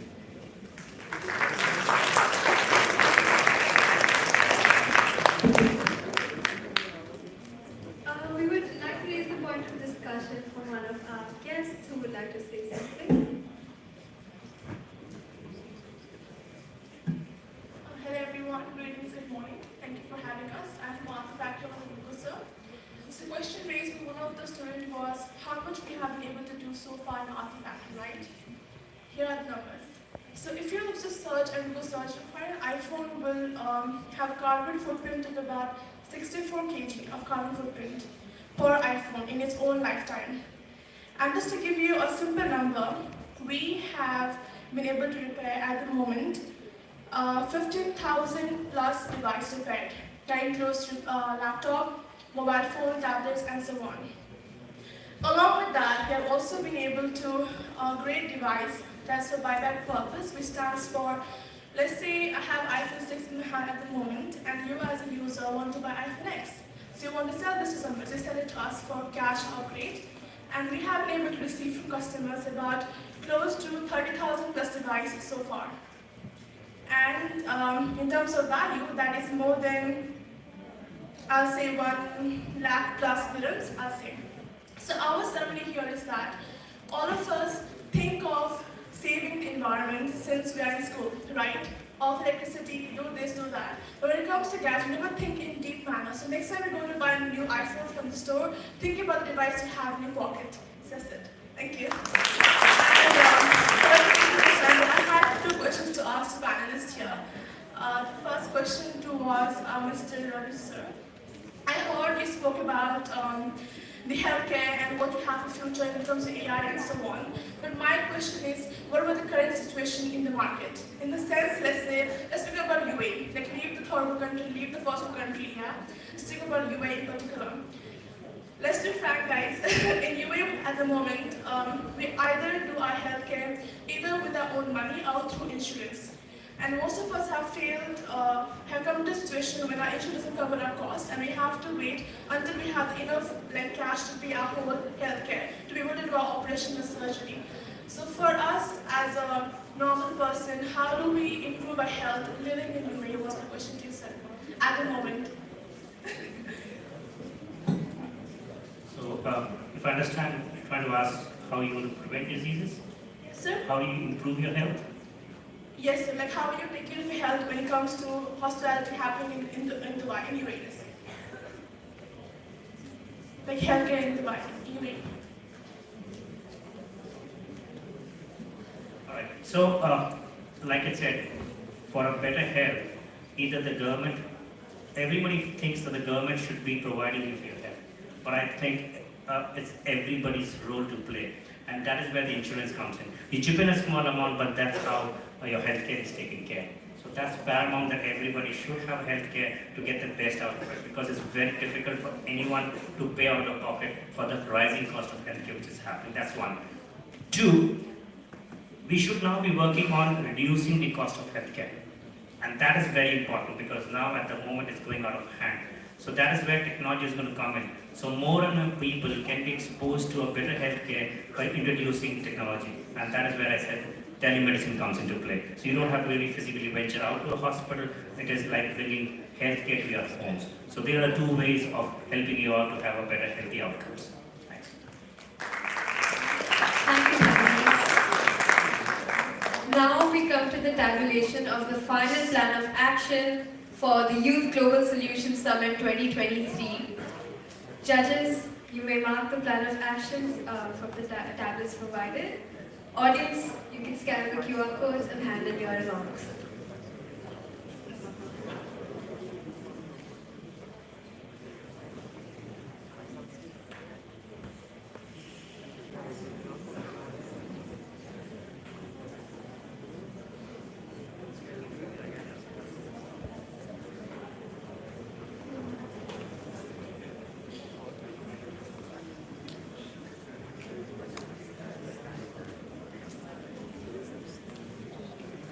Thank you, audience. Thank you, judges. Thank you, panelists.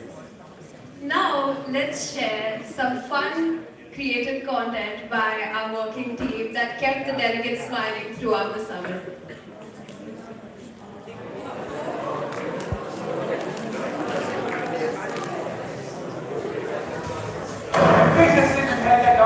We have reports that there are accusations being thrown at J&J over the recent talcum powder. And there are reports that UK and the US are having a feud right now. I guess the white people are having a bad day after all. Let's join our one-sided protest Sarah Mullah. Good morning. I am Sarah Mullah from the newsroom, and today we are interviewing delegates from the Healthcare Council. Let's go.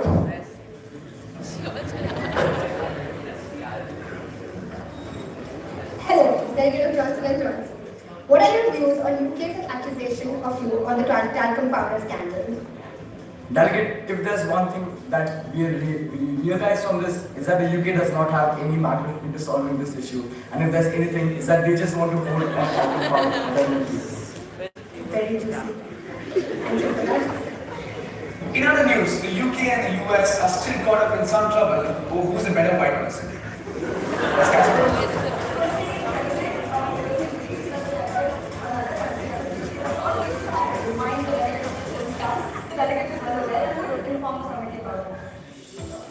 Baby dolphins are being created in southeast part.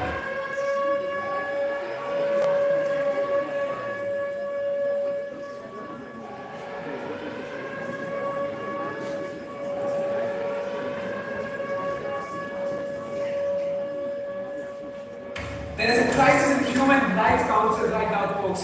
I'm hearing that the Biden administration is being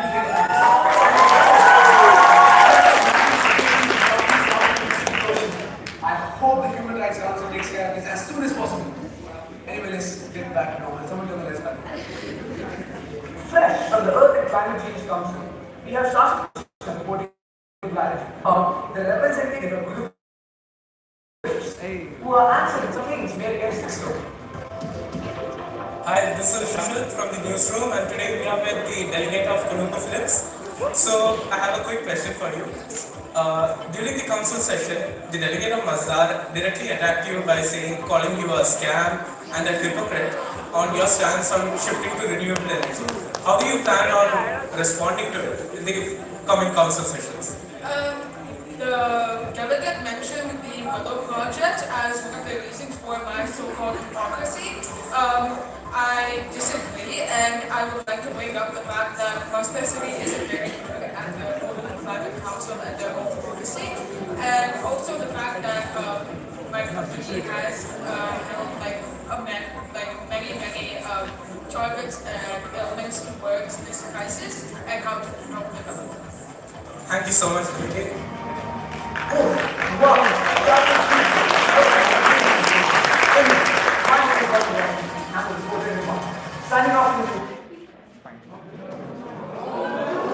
Before we continue on, for one last time, please give it up for lights, camera, Roshan!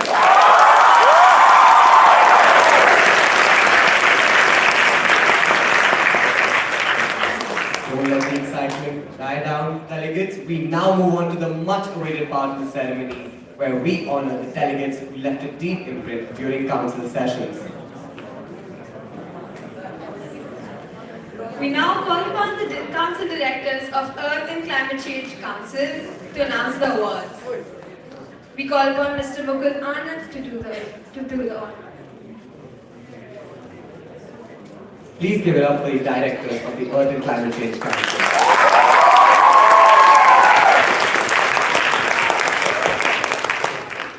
Good morning to one and all present here. I, Siddhant. And I, Tisha, are proud to present the awards for the Earth and Climate Change Council.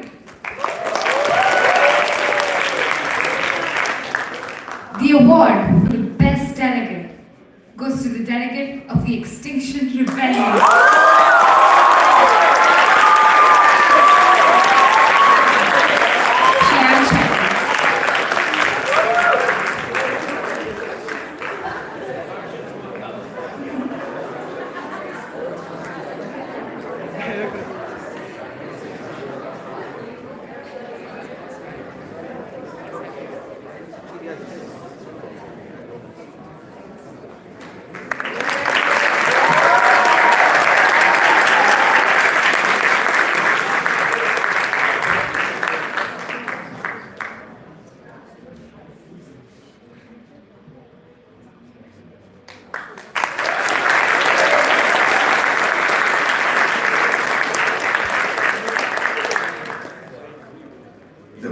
For the outstanding delegate goes to the delegate of Shell PLC, Akaf.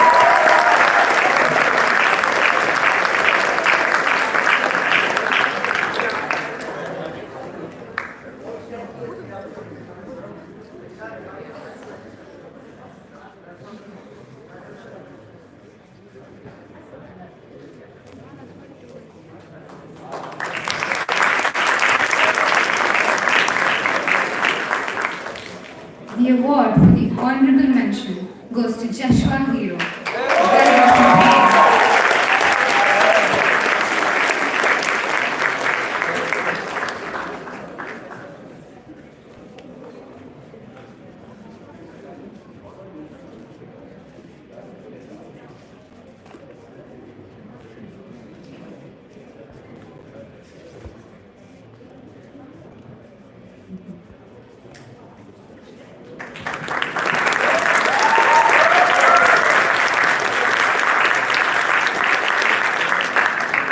Now we have two awards for verbal mention. Verbal mention 1 goes to the delegate of the Russian Federation, Joel Vijay.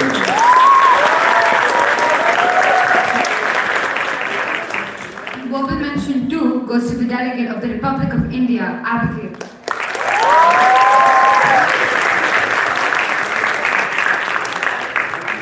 Thank you, everyone. Thank you. Thank you so much, directors of the Earth and Climate Change Council. We now move on to the next council, Education. We call upon the council directors of the Education Council to announce the awards.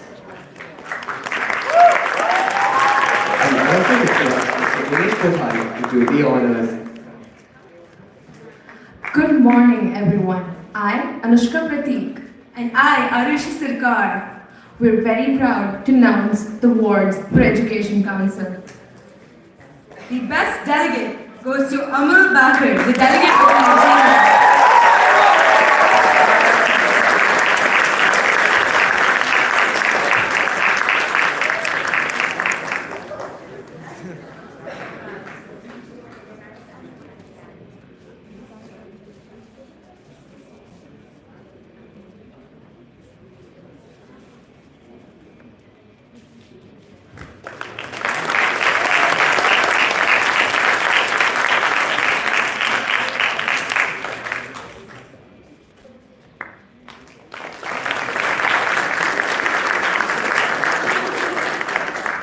The award for Outstanding Delegate goes to the Delegate of Brazil, Satvik Vashish.